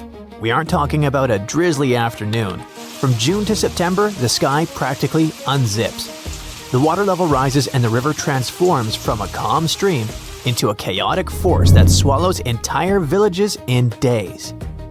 But that's not all. A huge amount of that fresh water goes completely to waste. It rushes past the villages and dumps straight into the Bay of Bengal. Once it hits the salty ocean, it's useless for drinking or farming. We're talking about billions of gallons of much-needed water disappearing into the sea every single year. Now, on the other hand, we have the Krishna River Basin, just a few hundred miles away. There, it's literally the opposite issue. Farmers are staring at dry cracks in the ground. They're praying for rain that never comes. And Krishna does not get strong monsoon support, and most of its water is already used up before it even reaches this region. By the time it arrives, it's more like a tired stream than a healthy river. That's why the authorities looked at the map and came up with a solution. Basically, take the excess water from the angry river and push it over to the dry river. This brings us to the Polavaram. The engineers are building a structure that's a giant machine, not just a wall. It's built to connect these two massive water systems, like running a giant pipe from the side that has too much to the side that has almost nothing. The project combines a massive earth and rock dam with a hydropower plant and a network of canals. However, the most impressive part of this layout is the spillway. It's a giant complex of concrete, channels, and support systems. It looks less like a dam and more like a fortress built for titans. It's a gigantic safety valve for the Earth.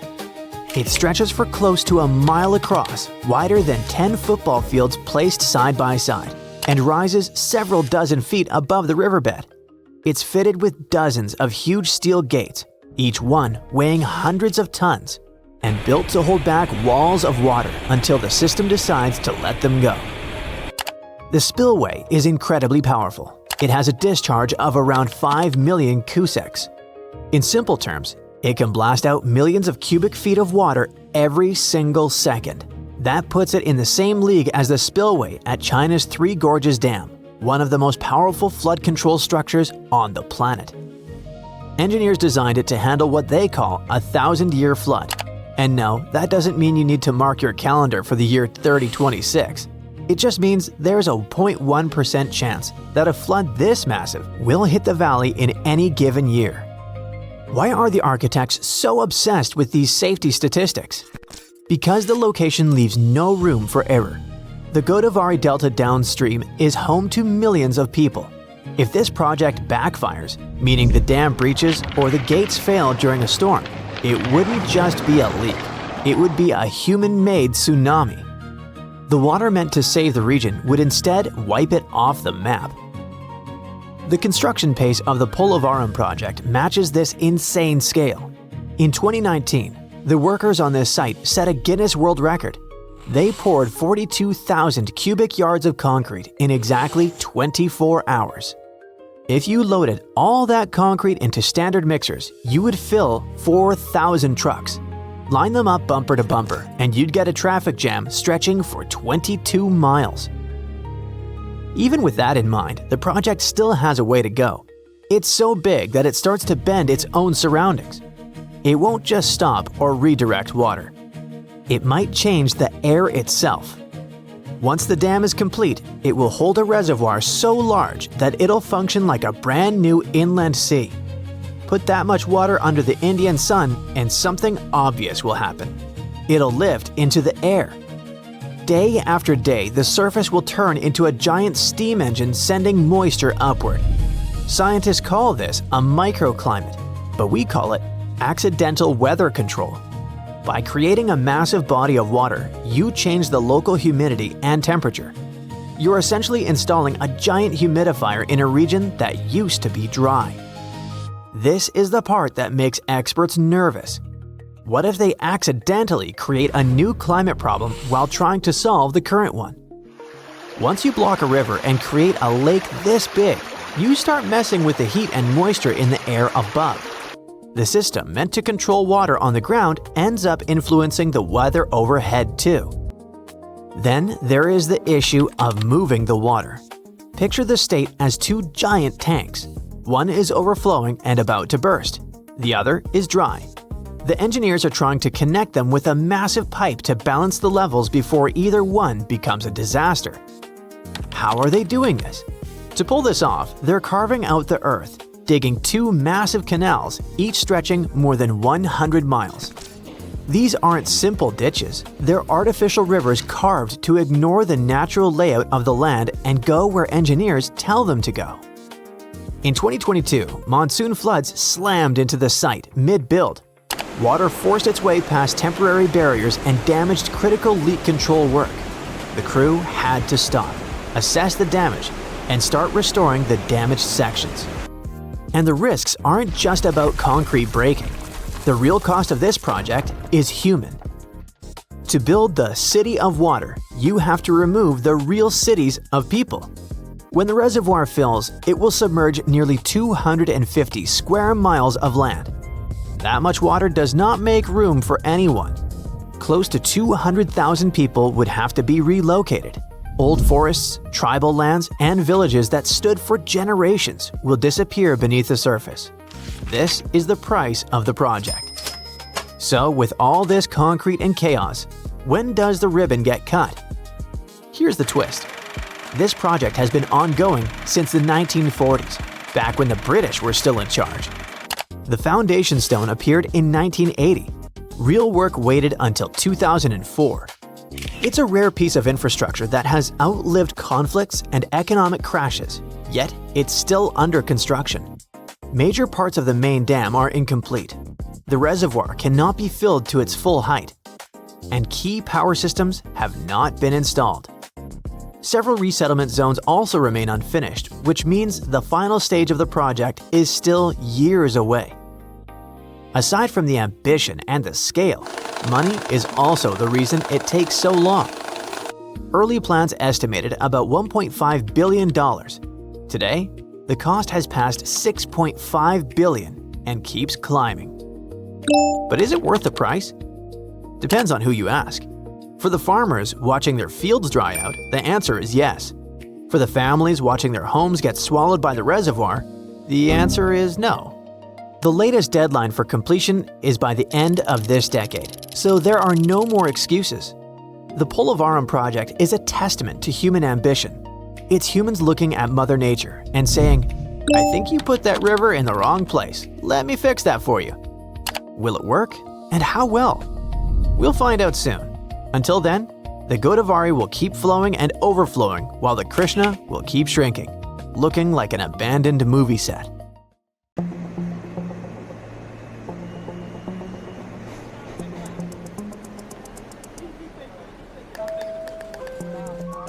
Welcome to Gelipu Mindfulness City, also known as the Anti-Dubai. Because instead of massive glass skyscrapers, supercars, and neon lights everywhere, Bhutan wants to create a city that blends in with nature. It will run along the rivers, leave room for wildlife, and feel calm and walkable. This isn't some cute little eco-pilot though. It's a billion-dollar mega project with some serious next-gen tech in the mix. The plan was announced at the end of 2023 as Bhutan's biggest, boldest plan to create jobs, spark new ideas, and build a modern future. It will be constructed near the town of Gelipu, and it will cover about 965 square miles, which is roughly 3 times the size of Singapore. What's especially interesting is the way they imagine the city itself. It's designed to stay low, open, and spread out.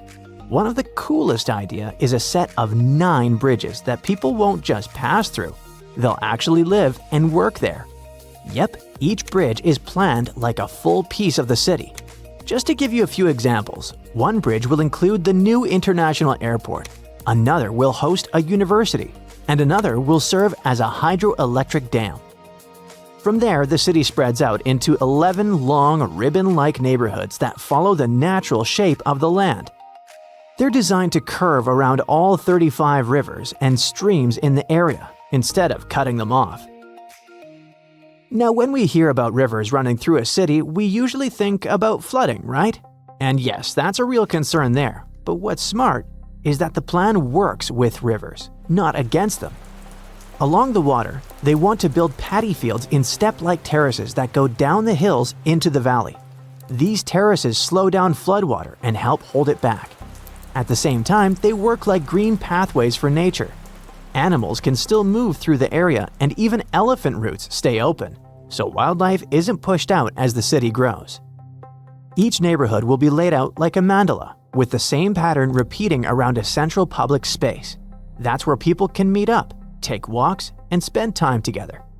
The city is meant to stay close to nature, so there won't be any buildings taller than the trees. Near the wildlife sanctuaries and farmlands, the structures will be minimal and mostly residential, so those areas stay quiet and protected. Now, all of this already sounds like a super ambitious and fascinating architecture project. But what about the mindfulness part? Here's the idea. This city is supposed to reflect Bhutan's happiness-first philosophy at its core. They say Gelugpa Mindfulness City will focus not just on economic growth, but also on the personal well-being of every person who lives there. They want residents to live in harmony with nature, while still enjoying a modern high-tech city. And they're planning some pretty unique things to make that real. Residents and visitors will be able to relax and meditate in green spaces designed especially for that. There will be community activities, ecotourism, and lots of ways to slow down. The food is meant to be fully organic, electricity will come from renewable sources, and the whole city will be designed for cycling and walking, not for cars. As you've probably noticed, this isn't a small eco-experiment. And of course, just because it won't look as flashy or high-tech as Dubai, doesn't mean it's going to be cheap. Estimates say it will cost around $100 billion. Yep, billion, with a B. But you might be wondering, why spend so much money on this? Is it really gonna be worth it? Well, yes. And that's because this new mindfulness city might end up saving the whole country. You see, we're talking about Bhutan, a South Asian nation that is a little bigger than Maryland. It's home to fewer than 800,000 people, and about 70% of the country is covered in forest. It's a stunning remote place, what a lot of people describe as a kind of Shangri-La tucked into the Himalayas. You might know Bhutan as the land of the thunder dragon and also as the kingdom of happiness. And there's a reason for that. This nation is known for measuring progress using something called Gross National Happiness, or GNH. Basically, money and GDP come second. They put things like spiritual well-being, cultural preservation, and environmental protection first. In Bhutan, schools and hospitals don't come with a price tag, and happiness isn't just a personal feeling. It is a national goal and a top priority. And that's not the only thing that makes this place so special. Ever since the country unified in the 17th century, they've done everything they can to protect their identity and thrive with very little outside influence. They didn't even allow tourists in until the 1970s, and TV only arrived in 1999. Actually, in that same year, Bhutan banned plastic bags, and it made headlines around the world. So even with how fast and high-tech the world is today, the country still feels peaceful and unchanged. Visitors say it feels like you've stepped into another time. And a big reason is the architecture, as most buildings are still made in their traditional style. They also follow some pretty unique rules for living in harmony with nature. For example, they're surrounded by gorgeous mountains, but you're not allowed to climb them. That's because the mountains are considered sacred, seen as the home of deities. For them, nature isn't something you conquer, it's something you respect and protect. But things changed when this fairy tale kingdom met the modern world. Even though Bhutan is often seen as one of the happiest countries on earth, people are leaving in unprecedented numbers. Many are moving abroad for better opportunities, and a lot of them don't come back. Estimates say around 9% of the population has left in just the last few years, mostly young people. And Australia is a big example of that. The number of Bhutanese moving there doubled between 2020 and 2024. A big part of this is happening because unemployment is rising. Tourism is one of the country's main sources of income, but it's been going downhill since we all know what happened in early 2020. In 2023, for example, Bhutan welcomed only about a third of the visitors it had in 2019. And when tourism drops that hard, it hits people directly. Lots of workers lose their jobs and fewer new opportunities show up. So even if people feel happy living in Bhutan, a lot of them still feel pushed to live in search of a more stable future. But the authorities believe they can bring them back by creating good, well-paid jobs at home. And that's precisely where Gelugpa Mindfulness City comes in. In the long run, they want this place to become a clean tech and innovation hub, bringing in global investment and giving Bhutan's economy a real lift. If everything goes as planned, it will be absolutely huge. So, tell me, are you convinced by the idea of a mindfulness city? If so, you're probably already thinking, okay, when can I move? Well, I have to warn you, this won't pop up overnight. A project this big needs time. Gelugpa Mindfulness City will be built in phases with private partners helping fund and create everything the city needs. Roads, bridges, an airport, homes, schools, hospitals, and all kinds of businesses. The goal is that around 150,000 people could be living there within the first 7 to 10 years. And once the whole project is finished, they expect more than 1 million residents to move in. Estimates show it will probably take around 20 years for the city to be fully completed. But honestly, that wait might be totally worth it. Bhutan hopes this place won't just attract locals back home, but also draw in international investors. And if everything works fine, this city could reshape the country's economy and open the door to a stronger, more hopeful future for Bhutan. For eons, the Red Sea has separated the continents of Asia and Africa. They're close enough to wave at each other, but far enough that moving between them requires planning. Ferries do the job, but it's time for something better. That's why engineers have envisioned an ambitious mega project of tunnels and bridges that will not only link the two continents, but also reshape the region forever. Millions of years ago, the Arabian landmass slowly drifted away from Africa, opening a watery scar that we now call the Red Sea. This place is famous for its crystal clear water that looks filtered even when it isn't, as well as for coral reefs that seem to be painted by an overachieving artist. Let's zoom in on one specific location, the Strait of Tiran. Every ship headed toward the upper ports squeezed through this one busy hallway.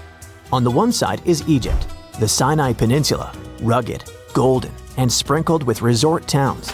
On the other side, it's Saudi Arabia, the Tabuk coast, where quiet desert hills stroll right down to neon blue water.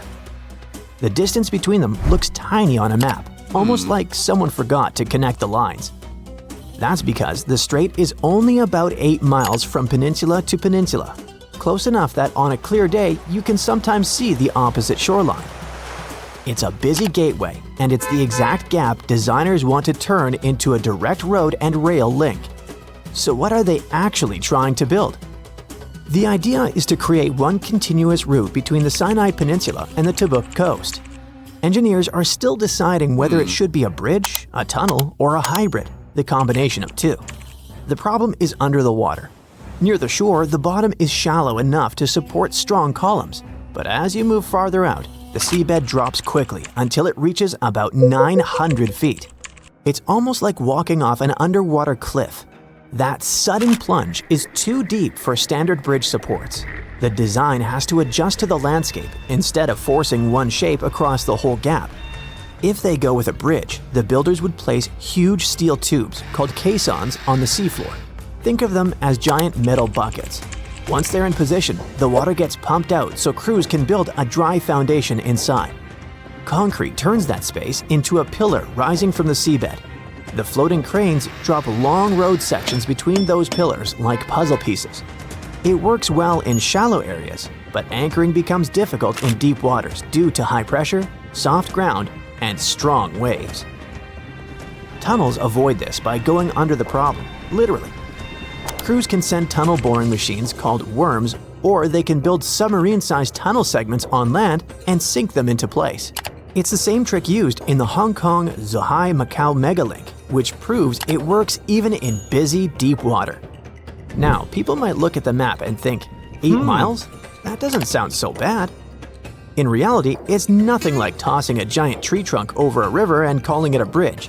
Cars, buses, and trains need those long, slow, friendly ramps that don't feel like a roller coaster. By the time you build those ramps on both sides, the whole thing could stretch to nearly 20 miles. That puts it in the same club as giants like the Chesapeake Bay Bridge Tunnel in the US or the King Fahd Causeway between Saudi Arabia and Bahrain. But it's not just the scale or unpredictable seabed that makes this intercontinental project challenging. There's also the climate.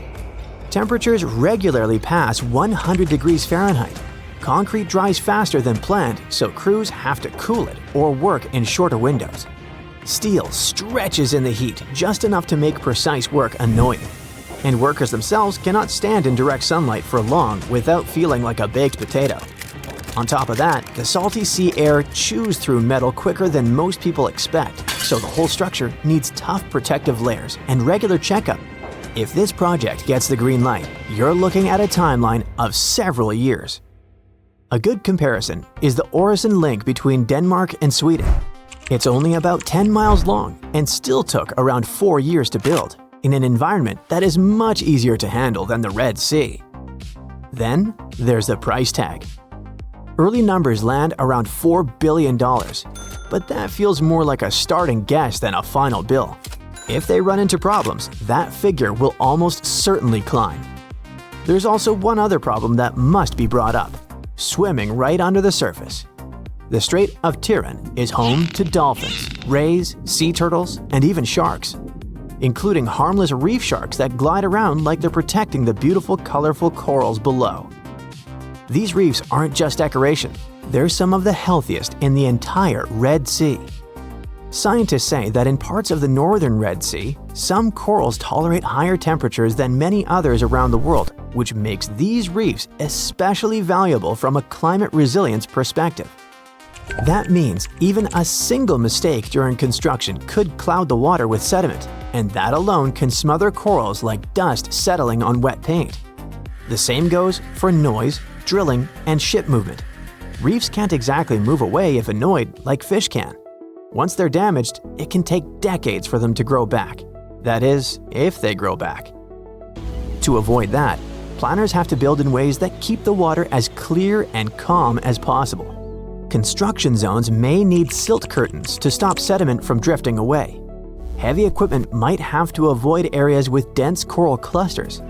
Some sections could lean more toward tunnels instead of pillars to leave the seabed undisturbed. Every decision has to match the underwater map, not just the one on land. On top of that, the whole project would need constant supervision from scientists and inspectors. They would have to check how cloudy the water becomes and how marine animals behave during the work. If something looks off, the only responsible move is to slow down or change the method, instead of just rushing to finish faster and leaving the reef to pay the price. But if everything finally clicks into place, the payoff is massive. Right now, if you decide to skip the ferry and stay on land, the map punishes you. You have to loop all the way around the top of the Red Sea, through other countries on a drive more than 1,000 miles. All of that just to cross a stretch of water that is only a few miles wide at its narrowest point. It's like walking around the entire block just to knock on your neighbor's door. A permanent link would change this. Travel time drops, ports on both sides become easier to reach, and a drive from Africa to Asia suddenly feels as normal as crossing a long highway bridge. Not to mention the coolest part, which would be the view if they decided on the hybrid version. You begin your journey on the Sinai side, with the desert behind you and the Red Sea ahead.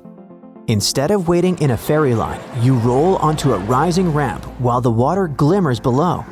The road dips into a tunnel under a busy shipping lane, and before long, you're back in the sunlight on the other side, now on a different continent. The train version could feel even smoother. You find your seat, the doors close, and the train glides toward the crossing without any stop-and-go traffic. It slips into its own tunnel section, runs quietly under the sea, and pops back up on the Asian side before you have even finished scrolling your feed.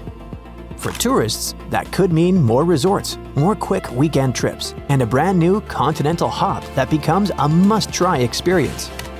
For delivery trucks, every hour saved is money earned.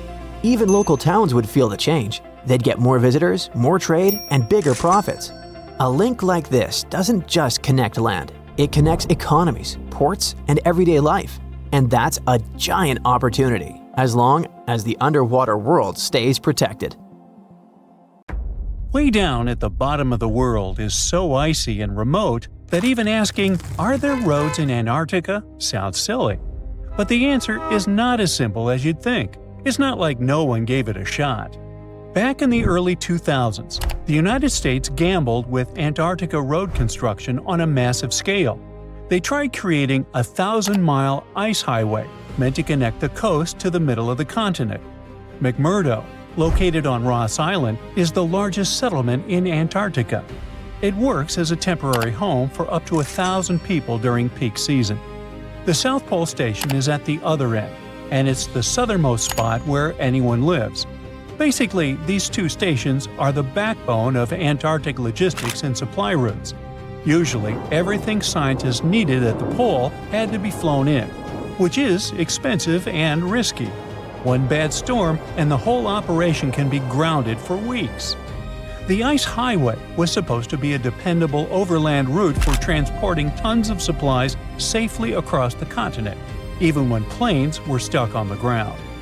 On the Antarctica map, it looks simple enough. Draw a straight line, smooth out some snow, and haul fuel and supplies instead of flying them in. It sounded ambitious, but well worth the effort. It could save millions in fuel alone. All they needed to do was keep the surface level. But beneath the snow was layers of soft powder and hidden crevasses, not to mention the constantly shifting ice that moved like a slow, frozen river. Bulldozers struggled and tractors moved slowly like slugs. Whenever the wind blew, the path they made was soon covered by fresh snow. It seemed to them like the continent was doing it on purpose. The crews working there lived in sled-mounted insulated modules and mobile shops. Their days started with engines chilled or stiff, requiring preheating before work. Doing laundry was one of the greatest challenges of the entire adventure. By the end of 2005, the route had its first full traverse, but the real challenge became maintaining it. The path runs through sheer zones, and new cracks open every season, forcing crews to rebuild and repair repeatedly. Eventually, it felt less like they were creating a road and more like they were just trying to keep up with the Antarctic weather and temperature. In the end, the highway wasn't exactly what it was supposed to be. But that doesn't mean it was a failure or a waste of time. Quite the contrary. What came out of the mission is what's now known as the South Pole Traverse. It's a seasonal land route that still supplies the pole today. It's not a road with asphalt or traffic signs, but it has become the most important route. Every southern summer, a small convoy of tracked tractors sets off from McMurdo Station, towing long trains of sleds toward the South Pole. They follow the same trail that the first crews carved out about 20 years ago. The route changes length every year and has grown from 1,028 miles to 1,030 miles. The journey takes from 25 to 40 days of steady crawling, hauling fuel and supplies that would otherwise require dozens of flights. This slow caravan saves millions and avoids weather risks. In the end, the Traverse turned out to be more than just a supply route. It was a testing ground for Antarctica infrastructure engineering. It became a proving ground for how to survey, groom, and maintain over-ice routes. But for now, the route survives only because people keep fighting to hold it together. Leave it alone for a season or two, and the ice will simply take it back. In Antarctica, abandoned equipment and structures can slowly vanish under accumulating ice and snow. Entire stations have become buried over decades, and some vehicles were rediscovered partially buried and later lost from view again. As time goes on, snow and ice can build up so much that they can completely cover up machinery, making it difficult to find without some serious digging. At minus 76 degrees Fahrenheit, the cold becomes an engineer's nightmare. Jet fuel turns into jelly, batteries die within minutes, and steel becomes brittle enough to snap like a candy bar. In those temperatures, even breathing feels mechanical. Moisture from your breath freezes on your eyelashes, and any exposed skin can end up with frostbite very quickly. The ice is fascinating. It moves like a conveyor belt, carrying everything to the sea. Anything trapped in it, crates, vehicles, or even buildings, drifts slowly, sometimes miles away from where it began. And while the ice itself seems alive, there's other interesting geological stuff to discover. Close to some of these supply routes is Blood Falls, a waterfall flowing in a shocking blood-red stream. It's not a scene from a horror movie. The color comes from iron-rich, salty water trapped under the ice for millions of years, turning red the moment it hits the air. The continent has over 400 subglacial lakes that we know about, tucked away under thick ice. Many of these lakes fill and drain regularly, creating water flows that can make glaciers slide more easily and change how they move. It's also a gold mine for meteorite hunters. Thousands of meteorites are found each year on the ice. Antarctica isn't just a frozen wasteland. It's one gigantic outdoor laboratory. Scientists come here to study everything from climate change and atmospheric chemistry to cosmic rays and meteorites.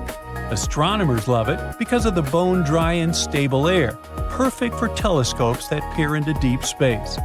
Geologists dig through ancient rock formations that reveal how continents once fit together, while glaciologists drill deep into the ice to read Earth's past climates like pages in a frozen diary. Even biologists face the cold to study ancient resilient microbes and penguin colonies, hoping to understand how life survives in the harshest conditions on the planet. The few people who live here, mostly researchers, engineers, and mechanics, move around like cautious astronauts. Every trip is logged and every mile planned. Without regular roads, getting around Antarctica takes a mix of creativity and stubbornness. Most roads are temporary snowpaths, flagged to avoid hidden drifts.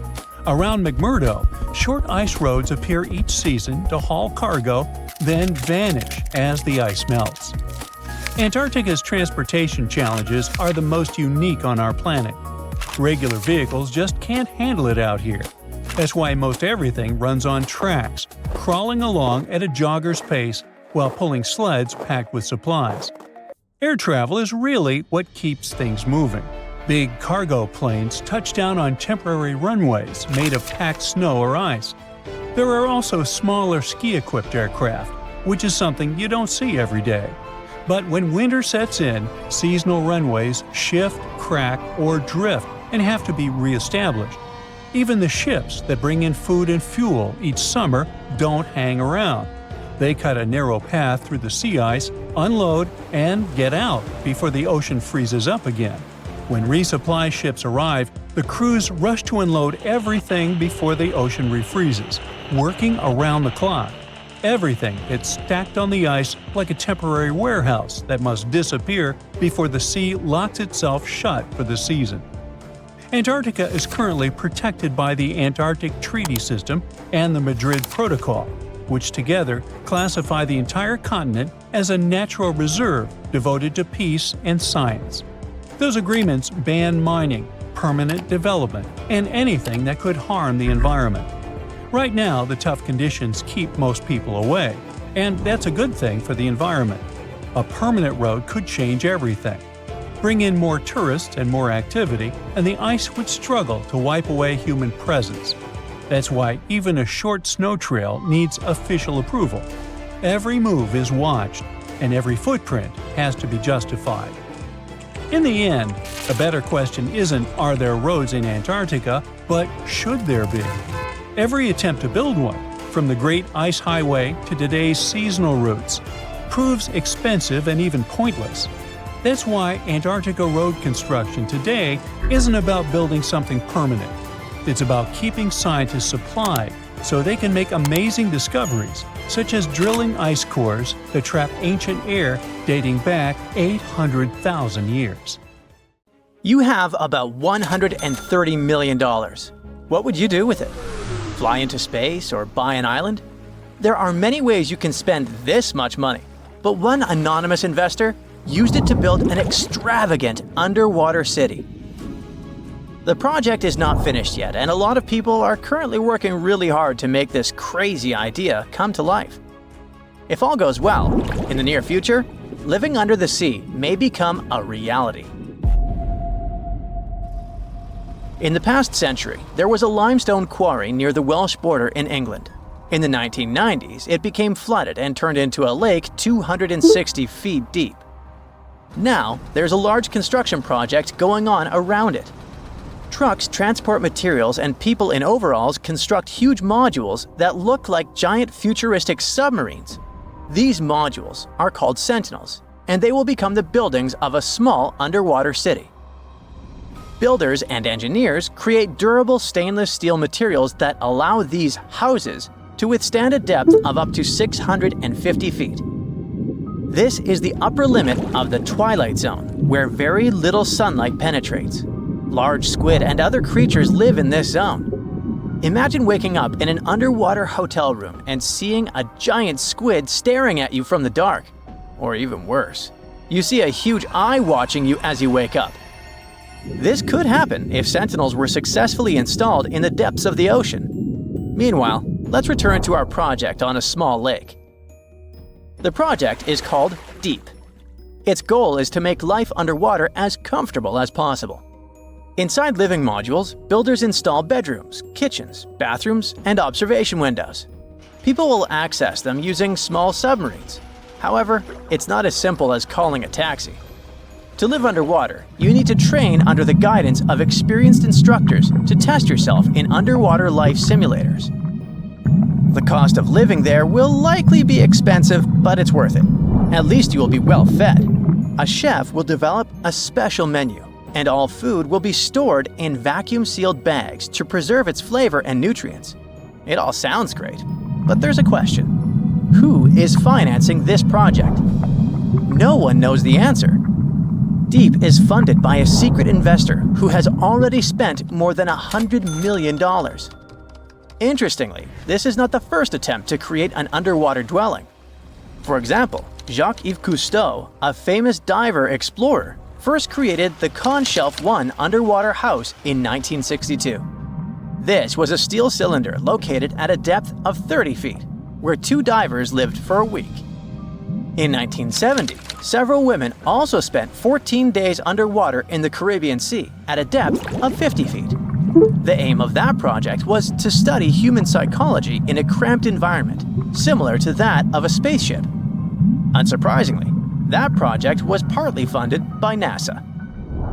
Okay, we have windows overlooking marine life, delicious food, underwater parties, and solitude away from civilization. All these things sound cool, but if we put aside the fun part for a moment, is there any real benefit to it? Oh yeah, ocean exploration. Many marine biologists believe that the best way to explore the ocean is from within. Diving doesn't help much since divers are limited by time and body needs. They can stay underwater for only about an hour and a half at a time. Underwater cities could allow us to live underwater for months. But the most important thing is long-term observation of marine life in its natural habitat. In the mid-1990s, a group of researchers wanted to study the development and nutrition of corals. They brought them to the lab for testing and found out that corals reacted differently to tests in artificial environments than in the ocean. Their behavior in a laboratory setting was different from their behavior in the wild. Underwater cities could also provide work for archaeologists who study the remains of ships that have sunk throughout history. Plus, such cities could help protect us from future disasters. In the event of a catastrophe like an earthquake, tsunami, or volcanic eruption, scientists and engineers could build water-based shelters like the Sub-Biosphere 2 project to provide refuge for people. These circular structures could sink into the ocean and give shelter for up to 50 or 100 people, allowing them to wait out the disaster from a safe distance. Underwater cities could be an excellent solution to overpopulation, but there are some downsides. We already pollute the world's oceans, and what if we literally lived inside them? It's one thing to use labs to study marine life, but it's another to build hotels for vacationers. One such hotel, called the Water Discus, is a building at a depth of no more than 32 feet. It will have 21 rooms and a restaurant with coral reef views. While the conditions seem comfortable, some experts worry that staying there for long periods could be harmful because of the lack of sunlight. Nevertheless, it would be interesting to stay there for a week and see how it feels. The most challenging aspect of creating such laboratories, hotels, and bunkers is ensuring a reliable life support and safety system. It's crucial that the air, humidity, and temperature be as comfortable as possible for people to live in these structures. However, this requires a significant amount of energy. Currently, all modern underwater buildings rely on external sources of energy located on the surface. But scientists plan to make future underwater projects fully autonomous, using kinetic energy from waves and powerful solar panels to generate power. It's also important to create the right structure for these buildings. Rather than covering an underwater city with a giant bubble, it's more efficient to create several large housing modules. Each module should consist of steel, glass, and special cement. Also, the depth shouldn't exceed 1,000 feet, since a deeper location would require thicker walls because of high water pressure. To load and move these residential modules safely, engineers can use ballast tanks. These are large containers filled with water, which are used to pull the modules down deep into the ocean. Once in place, engineers can release the water from the tanks and fill them with air, causing the house to float back to the surface. And what about fresh air? Fish extract oxygen from the water using their gills, but this method is obviously not suitable for humans. Therefore, we need to deliver air from the surface. It can be piped into the city and mixed with a special substance called sodasorb, which reacts with carbon dioxide and removes it. It would be great if we could generate oxygen inside our underwater cities rather than relying on other sources. This would require farms and plants that can produce oxygen through photosynthesis. But instead of sunlight, these plants would use artificial light. If we talk about complete autonomy, people could get food from the water at any moment, put on scuba gear, a mask, and an oxygen tank, and leave the hotel through an airlock. Use harpoons and fishing nets to catch dinner. Remember to check your oxygen reserves and don't swim for too long. Frying fish in a pan won't work because of strong odors. In an underwater dwelling, air is static like in an airplane cabin, so odors become stronger. Maybe in the future, engineers will create a dedicated cooking area, but for now, you'll have to rely on canned and dehydrated food. If you get bored, go for an underwater walk. Instead of carrying oxygen tanks, use hollow tubes connecting your mask to an air source inside your home. But don't forget that you can't go too far because the length of the tube is limited. Air, food, safe construction. What else? Drinking water. In the future, scientists may create filters in these hotels that desalinate salt water. This water can be extracted from the condensation inside the hotel, as well as from human secretions. Don't be surprised. Astronauts, for example, have been using special technology to filter their liquids and turn them into drinking water for a long time.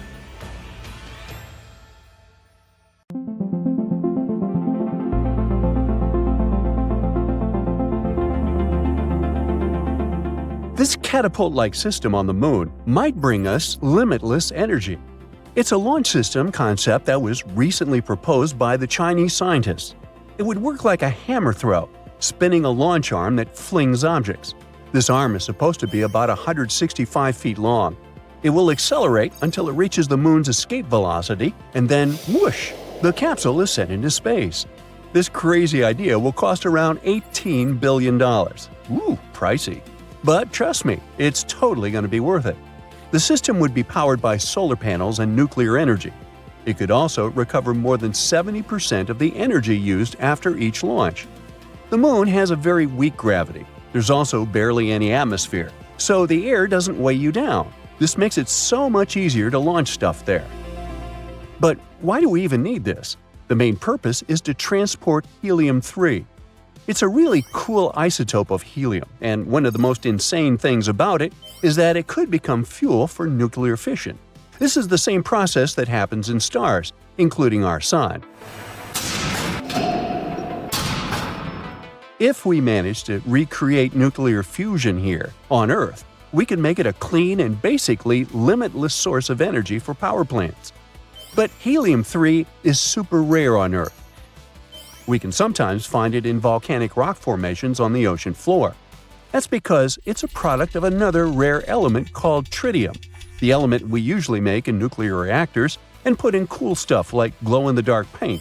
But the catch of tritium is that it takes forever to decay and turn into helium-3. Now, there's a bunch of helium-3 on the Moon, around 1 million tons. Just 20 tons of helium-3 could meet China's yearly electricity needs. In fact, lunar soil has enough helium-3 to power the entire world for over 1,000 years. But why is there so much of helium-3 on the Moon and barely none on our planet? Well, that's because helium-3 comes from the Sun and travels in solar winds. Solar winds are like streams of dangerous particles. They're super radioactive. Our planet's thick atmosphere and magnetic field serve as a shield for us. They almost fully protect us from those particles. But, unfortunately, they also prevent the good stuff like helium-3 from getting here. The Moon's atmospheric shields are super thin though, so it's under a constant shower of solar winds.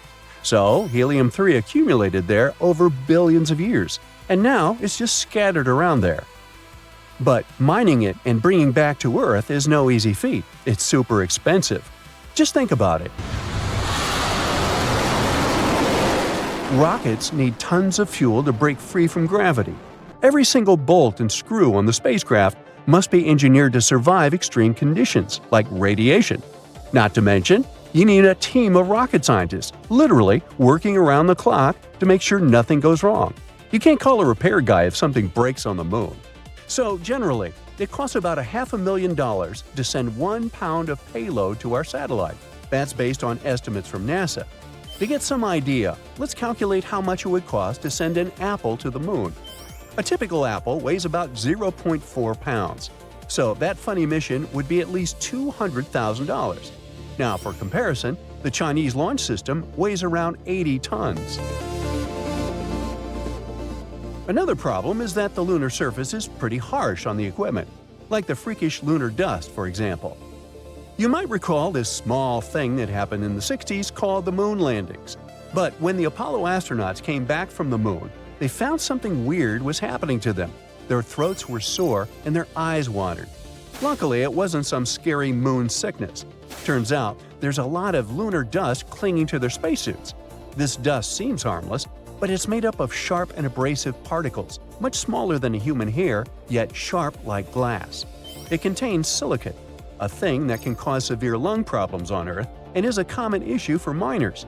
So it caused a lunar hay fever. At least that's how NASA astronaut Harrison Schmitt called it. All 12 astronauts who walked on the Moon were then sneezing and experiencing nasal congestion. Sometimes it took days to fade away. The dust even got inside their spacecraft, smelling like burnt gunpowder. This nasty stuff can be harmful to both humans and equipment. It managed to damage spacesuit boots and even ruin the seals on the containers used to bring back samples during the Apollo missions. As we mentioned, they're glass-sharp and jagged, so they start scratching, grinding, and wearing down any surfaces they come in contact with. They don't care if it's metal, glass, or humans. And since there's so much dust, this causes equipment to malfunction and fail quite quickly. And that's just one of the possible hurdles with lunar missions. So scientists really need to come up with some weird ideas to get that precious helium-3. The Chinese scientist project looks like a weird sci-fi invention, but it's a cost-effective way to transport materials back to us. It could throw stuff to Earth twice a day, and it would be 90% cheaper than current methods. Since it only needs electricity and no fuel, the system would be small and easy to set up. Besides the beloved helium-3, this catapult would also help advance technologies in space mining and heavy launch vehicles. No lunar dust scares this thing. It should last for at least 20 years. It would need to be transported to the moon using China's Super Heavy Lift rocket. But the idea is far from new. There was a novel called The Moon is a Harsh Mistress by Robert A. Heinlein. In the story, there's a lunar colony that uses an electromagnetic catapult to send weed and water ice back to Earth. It gets quite wild when the colonists, known as loonies, eventually take control of this catapult. They threaten to launch rocks at Earth unless their colony is recognized as an independent world. Sounds kind of funny, but a large rock, if thrown at us from the moon, could wipe out a city. The damage would be like from a meteorite strike, with fires, houses destroyed, and worse. But scientists have been talking about this catapult idea for a while. For decades, they were trying to find a way to use electromagnetic systems to send resources from the moon to Earth. There are also some challenges. For example, scientists forgot to mention how exactly helium-3 would be extracted from the lunar soil. Installing this launch system on the moon's rugged surface would be difficult as well. Also, they would need to make sure that the system remains stable at high speeds and that it could withstand the moon's extreme temperature changes, cosmic rays, and intense solar radiation. So, it would take some time to develop. China hopes to have the key components of the system ready by 2030. The full-scale operations might start by 2045. China has tons of plans for the moon. For example, they want to build a research station at its South Pole by 2035. But China's not the only one in this space race. Considering that NASA plans to send humans on Mars by that time, oh boy, the 2030s will be a crazy decade for space exploration. There's also an American startup that's part of the lunar economy. The ones that plan to land astronauts on the moon have people actually living on our satellite in a decade or two. One of the goals of this colony is to boost economic growth and create new jobs. Most of them will likely involve some mining activities. And if there'd be 2 space colonies, well, they'll have to figure something out. The Museum of Bad Art, or MOBA in short, used to be located in an old basement in Dedham, Massachusetts. And currently, you can find it in Somerville, Massachusetts. It only accepts art pieces that are so bad you just can't ignore them. Their collection includes portraits. Get it? That's the name they use for portraits. And some really outrageous landscapes. There's also the MOBA Zoo, featuring really unfortunate depictions of our furry friends. Like any self-respecting museum, they also have a gift shop where you can purchase some prints, postcards, or even a coffee mug with your favorite bad art. Speaking of really unique experiences, how would you like to spend time in jail without actually having to break the law? In Scotland, there's a place called Inverary Jail. It's an actual former prison that dates back to the 1800s, where tourists can experience 19th century jail life. There are characters dressed in authentic costumes that make it even more realistic. You can participate in courtroom trials and work with other inmates. In Suwon, South Korea, visitors can check out a theme park built around the history and culture of toilets. It was opened in memory of the former city mayor. He dedicated a lot of time and local resources to improving the city's public toilets and sewer system. It goes without saying that this place has a lot of toilet-themed art documenting the world's restroom culture. You'll find everything here, from men's and women's bathroom signs from around the globe to photographs of public toilets, and information about the importance of sanitary facilities. A designer store in the middle of the desert?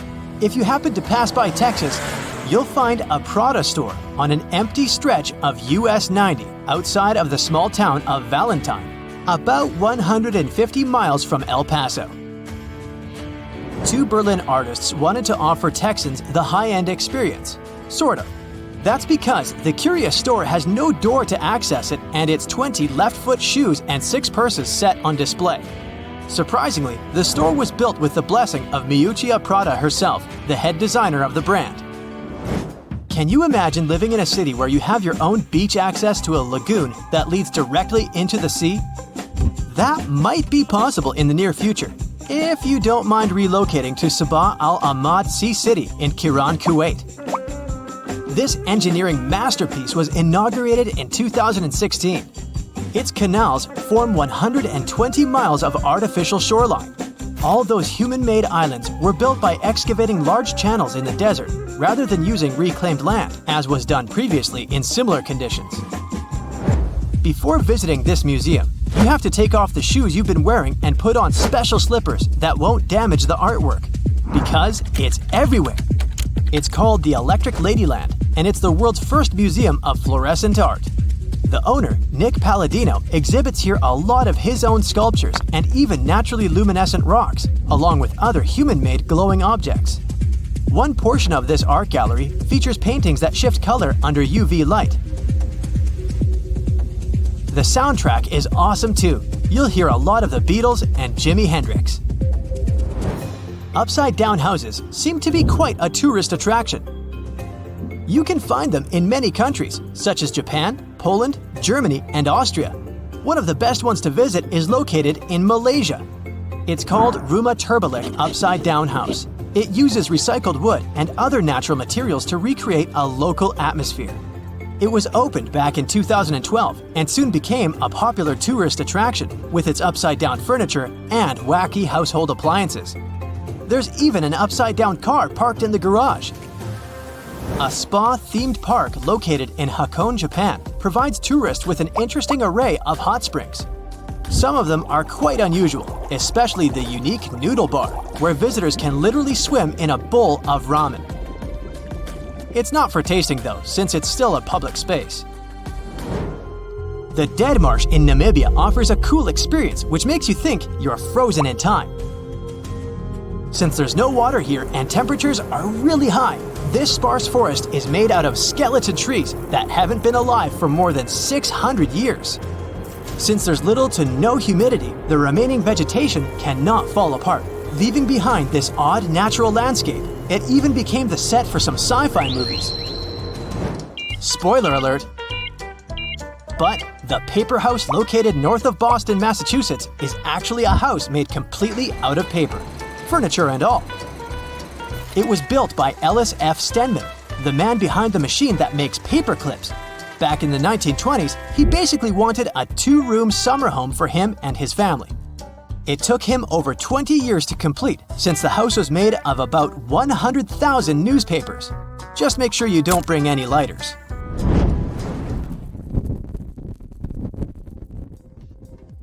Cappadocia Cave Hotel in Turkey is a great place to stay for both history buffs and people who are into modern and luxurious decor. All of the rooms and suites are located inside the local cave dwellings dating back to the Roman and Byzantine periods. Cappadocia is also famous for its hot air balloon tours. One of the reasons is because it's not very windy here and the view of the city is really beautiful, especially during sunset. The small Indian town of Deshnok certainly wouldn't be on your vacation list if you don't like rats. A 14th century legend has it that the rats living here are to be protected and nurtured. Over 20,000 rats live inside this famous location these days. Since they've been living there for so long, the rats are quite friendly with both locals and tourists. The Battle of the Oranges is a local festival happening each year in late February in a small Italian town of Ivrea. The local myth has it that the Carnaval de Ivrea started back in the Middle Ages. That's when locals stood against a hated ruler by throwing oranges at him in protest. It sounds like fun to join thousands of participants gathering there for 3 days to throw some oranges. Just don't forget to duck. Socotra Island in Yemen was separated from mainland Africa more than 6 million years ago. That's probably one of the reasons why this secluded island looks more like the set of a fantasy movie than a real location. The island has some incredible and unique flora. Most of the plants and trees that grow here are not found anywhere else in the world. Like, for example, the ancient twisted dragon's blood tree or the bulbous bottle tree.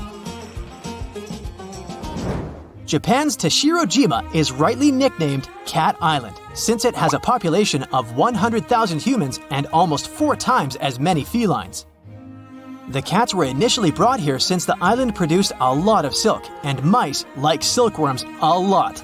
More so, the cats were seen as a sign of good luck. There are even cat-shaped cabins for tourists to settle in, and it probably goes without saying that dogs aren't allowed there.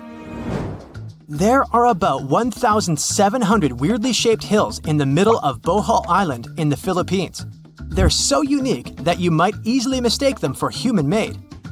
They are, however, part of the UNESCO heritage, since they are naturally made out of coral deposits and shaped by rainwater erosion. Because of their quirky look, they earned the nickname of Chocolate Hills, since during the dry season, their exterior goes from lush green to brown. Big fan of cascading pools? Then make sure to check out another UNESCO World Heritage Site located in Pamukkale, Turkey.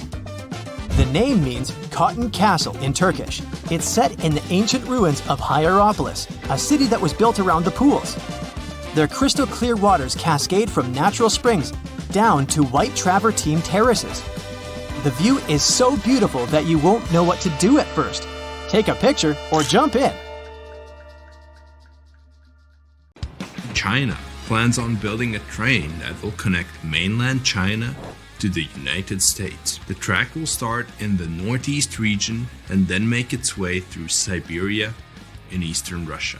It will then go under the sea through the Bering Strait into Alaska in the US through a 125-mile underwater tunnel. It will then flow across Canada's Yukon Mountains and British Columbia and finally to the United States. And once there, it can connect to every major train station in America. The total distance, around 8,000 miles. This China, Russia, Canada, and US network was conceived in 2014 by a group of Chinese engineers who had a vision of a major transcontinental train track. They claim that if the project is built, then you will need just 2 days for a trip from China to America without having to go to the airport. A train ride is much smoother than a plane and offers people better opportunities to experience traveling near the ground rather than up in the air.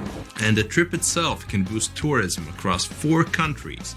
Even though a plane ride from China to the US takes just 14 hours, depending on where you're coming from, anyone will get to experience the joys of looking out of the window and seeing yourself whisk through the land. This new rail system will be 1,800 miles longer than the Trans-Siberian Railroad, which is the longest railroad in the world, and the tunnel itself will be 4 times longer than the English Channel. If the project gets the green light, then it would cost a total of $200 billion. Building on the main surface won't be so much of a hassle and won't be as challenging as one would expect. But the tunnel in the Bering Strait will require many skilled and experienced engineers to construct it. And they have already figured out how they're gonna do it. It will be divided into 3 levels with 2-way traffic.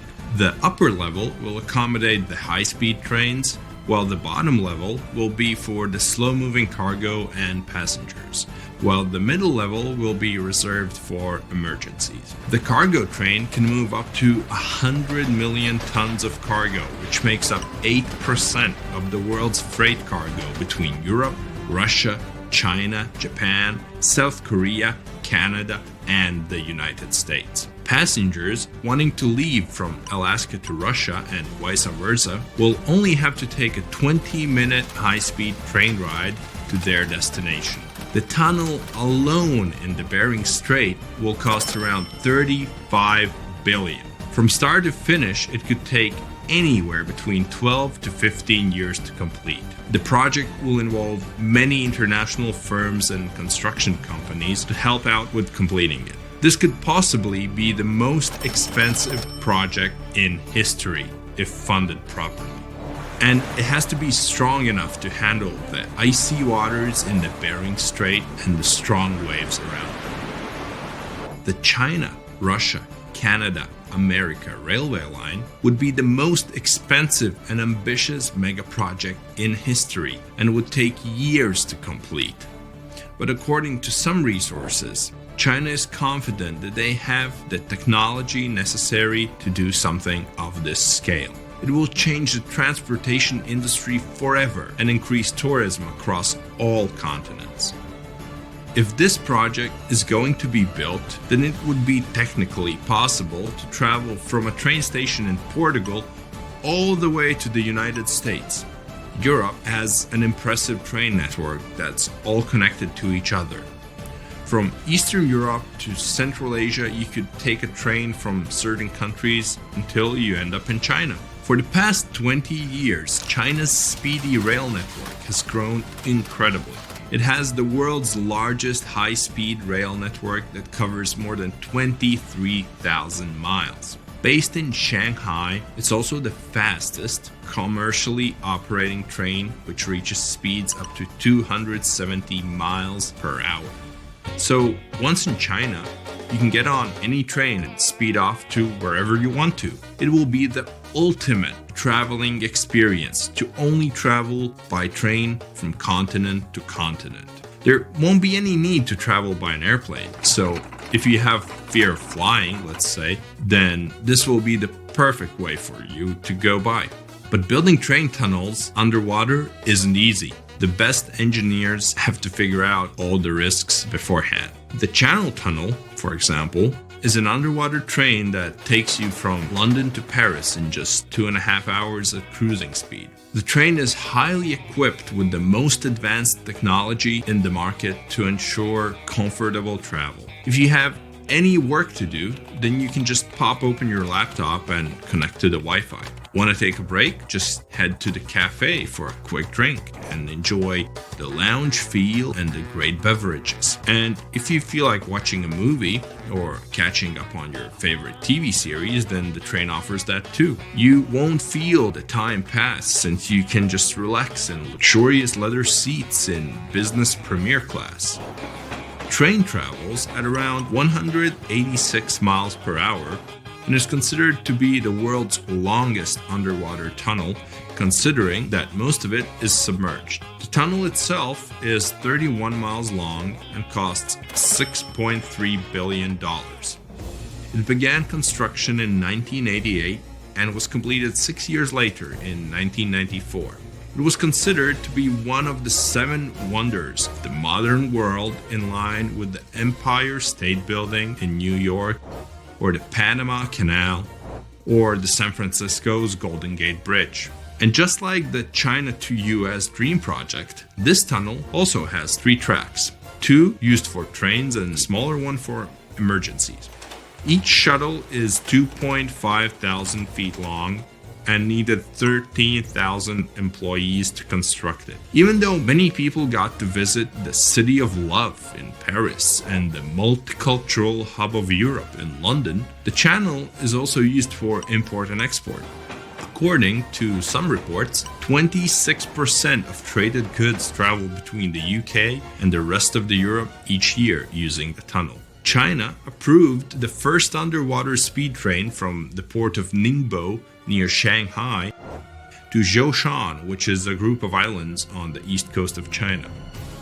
The brand new railway will stretch for around 50 miles, with a decent part of it built underwater. What makes it cooler is that the train will rely on a magnetic track where the train cabins will float in the air on the tracks and speed away. If this project becomes a reality, then it will most likely feel like riding in a royal carriage. You can book cabins and rooms with multiple bedrooms and accommodations. You'd be treated like a guest of honor at any ceremony. Constant entertainment and food are yours all day long. Ticket prices may vary, but still be expensive, so not everyone could afford it. There's high-speed Wi-Fi, of course, in all areas, with some of the best seats in the world.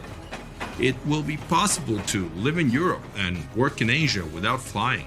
Even living in Russia and working in Alaska can be a reality. And if you were in the US, you can also remain on the ground and still get to London via the network. And once you reach Europe, you'd have to take the train to Paris and then the Channel to London. But there hasn't been any news on the project so far. It hit an economic wall and is still in the conceptualizing stages. Many critics didn't hold back on how this project could not revolutionize the transportation industry, but might instead sink it into more debt. They claim that cargo ships and flights are just as good and a lot cheaper, so there's no need to put such large amounts of money for something that maybe only a handful of people can use. Moving cargo through trains won't necessarily be as fast as planes or ships. If this train network replaces shipping and flights, then many people who work in aviation would have to change jobs and move on to trains. Of course, something like this wouldn't happen overnight and would probably take decades. This project might even open doors for countries in Asia and Africa to build mega-network speed trains all connected to each other. You might one day travel by train from South Africa all the way to the United States, passing through Africa, the Middle East, Central Asia, China, Russia, and eventually the US. And if the train network expands even more, it can reach all over South America, which would make your trip even longer. It could reach every continent in the world except Antarctica. Imagine a worldwide railway network of high-speed trains connected to every station on Earth. I've made a list of some of the creepiest abandoned projects in the world. There's everything from ghost scrapers to bygone amusement parks. Fancy a tour? If you've ever seen Martin Scorsese's Shutter Island, you know how eerie islands can be extremely creepy. Even though this abandoned place looks like the set of a horror movie, it's as real as it gets. The so-called Hashima Island lies 9 miles from the city of Nagasaki. It's been abandoned for almost 50 years. You see, when humans leave buildings unoccupied and unattended in deserted areas for quite some time, nature usually takes over. Judging by the looks of it today, I would have never guessed that Hashima Island was a hub for undersea coal mining. All the coal extracted from the area would be shipped to the rest of Japan to fuel the country's swift industrialization process. But mineral resources are finite, we know that. So, when the coal reserves started to empty, there was not so much for people to do around the area. Which leads us back to today. If you're feeling adventurous, you can take a boat ride from Nagasaki to Hashima Island and experience this dystopian sci-fi city firsthand. You'll tour empty apartment buildings overtaken by grass and be served away from any possible collapsing buildings. Sounds like a great idea for a Sunday. What do you say? This is what I like to call Disney, but with a dark twist. In 2014, a group of developers thought it would be a great idea to build a luxurious villa of Disney-like castles in the middle of a Turkish forest area. They were aiming for upper-class Europeans who had something from 375,000 to 500,000 euros in their pockets to invest in the endeavor. Since it was built near a town known for its hot springs, the owners of these luxurious condos could even enjoy their own jacuzzis filled with rehabilitating waters. The thing is, the public didn't love the idea. Some started to complain that the architecture was far from the classic Ottoman style of the region, while others thought the company cut too many trees to build this fairy tale town. In the end, the developers accumulated so many fines that it had to declare bankruptcy, and the project was abandoned. They didn't tear the castles down, though, so it just looks like a twisted live-action Disney movie over there. Now, skyscrapers are neat, but have you ever seen the world's tallest ghost scraper? The Golden Finance 117 was supposed to be the centerpiece of the Golden Metropolitan Scheme, a sprawling man-made town owned by billionaire Payne Sutong. The mini-city would be a residential and commercial hub minutes away from downtown Tianjin. It would be filled with French and Italian-style manors, a polo club, and even a wine museum. The developers were certainly aiming to attract the super-rich. The 128-floor building was envisioned as the mini-city's crown jewel. And I mean that literally, since the top of the building would be shaped like a diamond. Construction started back in 2008, and it still hasn't been finished. The overall project was estimated to cost $10 billion, but because of several unfortunate events, it never fully materialized. Some say that the project was probably doomed from the start, since the people who could afford to live somewhere like that wouldn't want to pay so much to live in a second-tier industrial city. Oh, and as you might remember, there was a big economic recession back in 2008 that really slowed things down. Still, this enormous ghost scraper was the 5th tallest building in the world at the time. Now, if you had to pick 3 words synonymous with utopia, what would you choose? I'd say things like happiness, peace, and abundance. This meant-to-be utopian city couldn't be further away from these qualities, though. Welcome to the Mojave Desert, located in California. Can you see the city grid on the sandy ground? These lines are the remains of a utopian city that never made it to its final stage.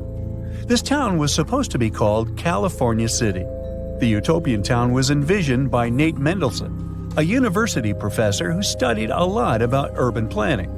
The project began in the late 1950s when he bought over 80,000 acres of land in the desert.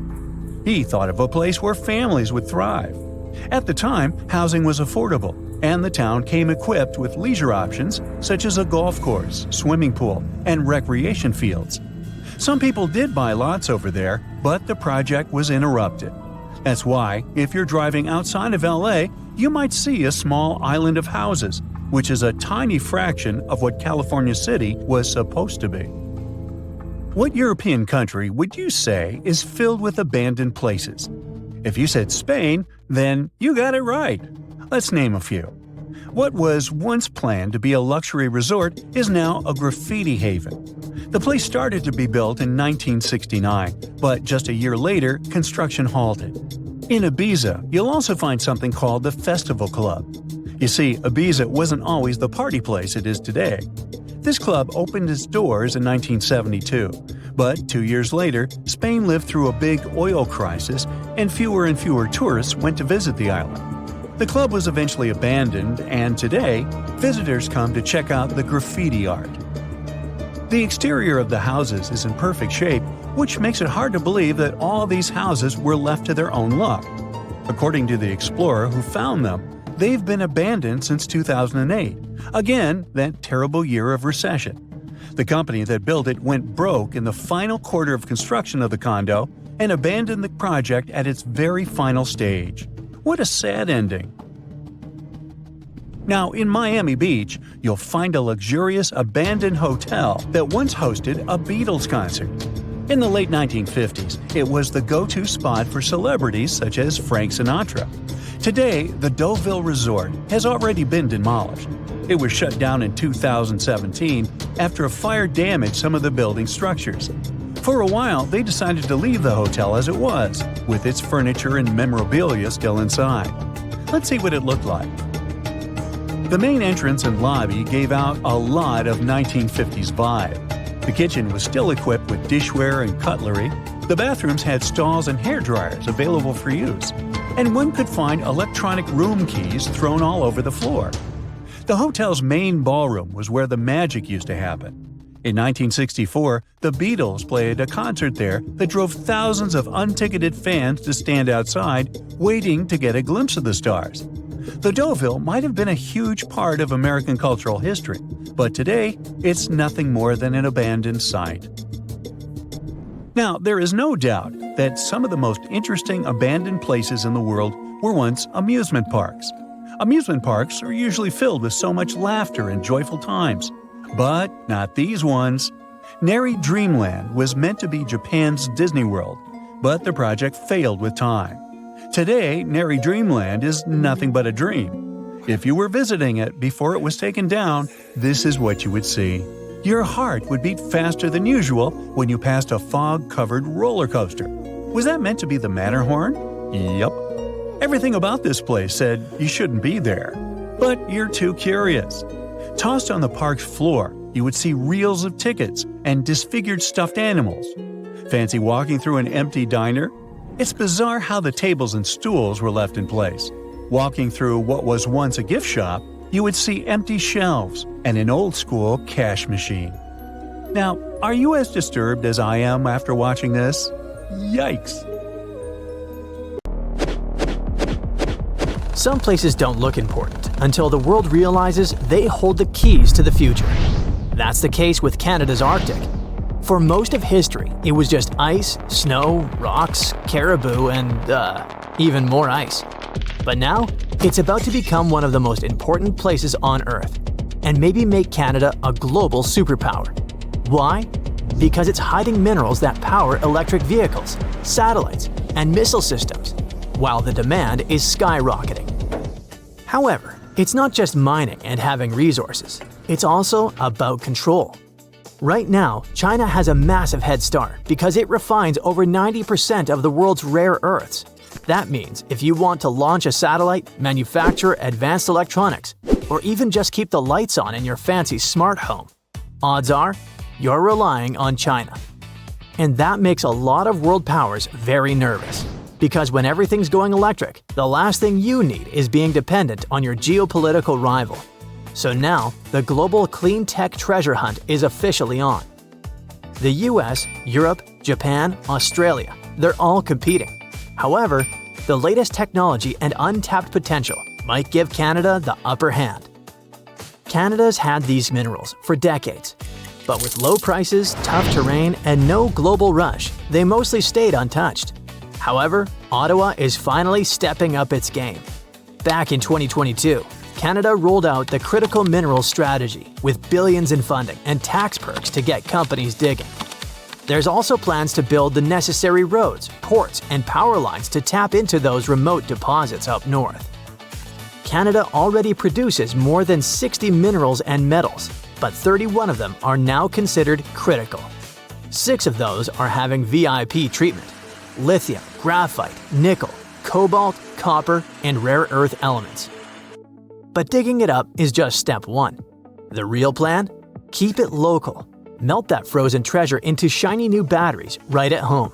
That means not just mines, but also refineries, processing centers, and high-tech factories popping up where there used to be nothing but snowdrifts and silence. While others are talking, Canada's busy paving roads and stringing power lines. Slowly but surely, they're turning snowfields into a high-tech playground. Getting to all that buried treasure used to be nearly impossible. After all, we're talking about land so remote that roads literally stop hundreds of miles too early. The ground is frozen solid for most of the year. And even if you found something valuable, just getting out was a logistical nightmare. So what changed? Canada has an ace up its sleeve. Don't know about you, but I use it mainly for making memes and music.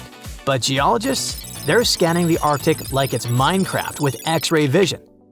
Instead of drilling blind, they're using decades-old core samples, plugging them into AI, and getting shockingly accurate predictions about what's underground. It's like upgrading from a pirate's treasure map to a GPS that actually says, "Dig here."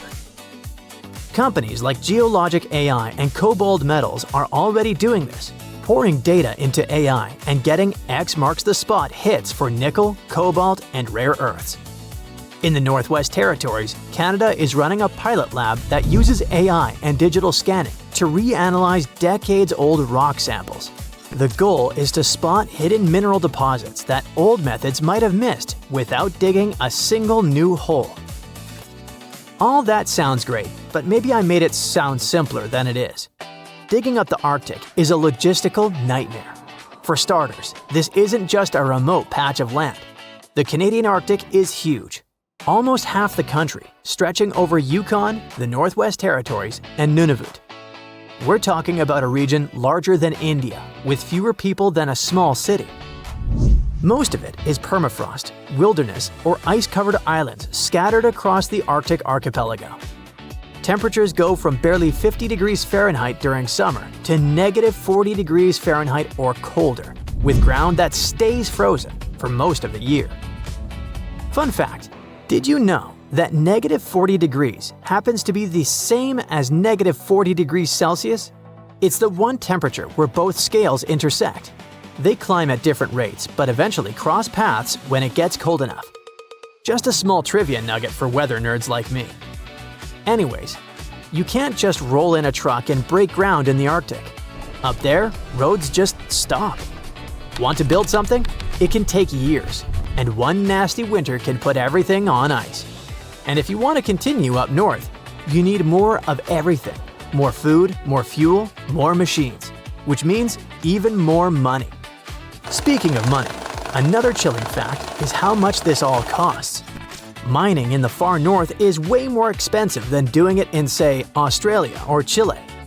An AI might tell you where the minerals are, but people and big machines still have to dig, and that costs a fortune. But that's not all. Most of the Canadian North is Indigenous land. First Nations, Inuit, and Métis communities have lived there for thousands of years, and mineral hotspots often sit right on their ancestral grounds. So when Canada talks about unlocking the Arctic, it's not just a question of roads and robots. It's a question of partnership and collaboration. And that's not optional. Legally, projects on Indigenous land require consultation and, in many cases, consent. The good news, some communities aren't just involved, they're leading the way.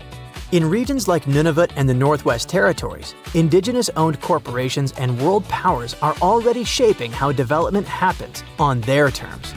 If Canada wants to pull this off, it's going to need more than tech and funding. It's going to need trust. So with all that in mind, can Canada pull this off? Honestly? With technological advancements and partnerships, it doesn't seem impossible. But Canada isn't just doing one thing right. It's doing a bunch of things at the same time. Let's recap. Hidden resources? Checked. New strategy? In place. Big funding? Approved. AI tools? Deployed. Indigenous partnerships? Underway. Infrastructure? Already breaking ground. It's a snowball turning into an avalanche. Exploration boosts investment. Investment speeds up roads. Roads unlock more deposits. More deposits attract more factories. It's a feedback loop, and if they keep feeding it, the whole Arctic operation could go from an idea to empire faster than anyone expects, giving a whole new meaning to the phrase frozen assets. But this doesn't just help Canada. It could save the US a whole lot of trouble. If all goes to plan, the US won't need to ship rare earths halfway across the planet. It can just look north, wave at the caribou, and get what it needs from its closest neighbor. That's why the US has publicly backed the effort, offering support and funding to help build a trusted North American supply chain. For Canada, this could be the moment it stops being just a supplier of raw materials and starts becoming a critical power broker in the clean tech economy. For the US, it's like discovering your neighbor has been secretly building a battery factory in their backyard while you were building electric vehicles. And globally? Well, the abundance of resources tends to lower the prices, and that's always a good thing for us regular people. Cheaper cobalt, nickel, and lithium mean cheaper batteries, and cheaper batteries mean more affordable electric vehicles, energy storage, phones, laptops, the works. Now, don't get too excited just yet. Like we said, mining in the Arctic isn't cheap, but in theory, once Canada's clean tech engine is fully up and humming, more supply and shorter supply chains should gradually bring costs down. And it's not just about price tags, it's about stability. Right now, if one country cuts exports or gets caught in politics, everything down the line gets shaky. But with Canada stepping in as a reliable supplier, the global system might get a bit more breathing room. Manufacturers can stop sweating over single points of failure and start building with confidence. That's it for today. So hey, if you pacified your curiosity, then give the video a like and share it with your friends. Or if you want more, just click on these videos and stay on the bright side.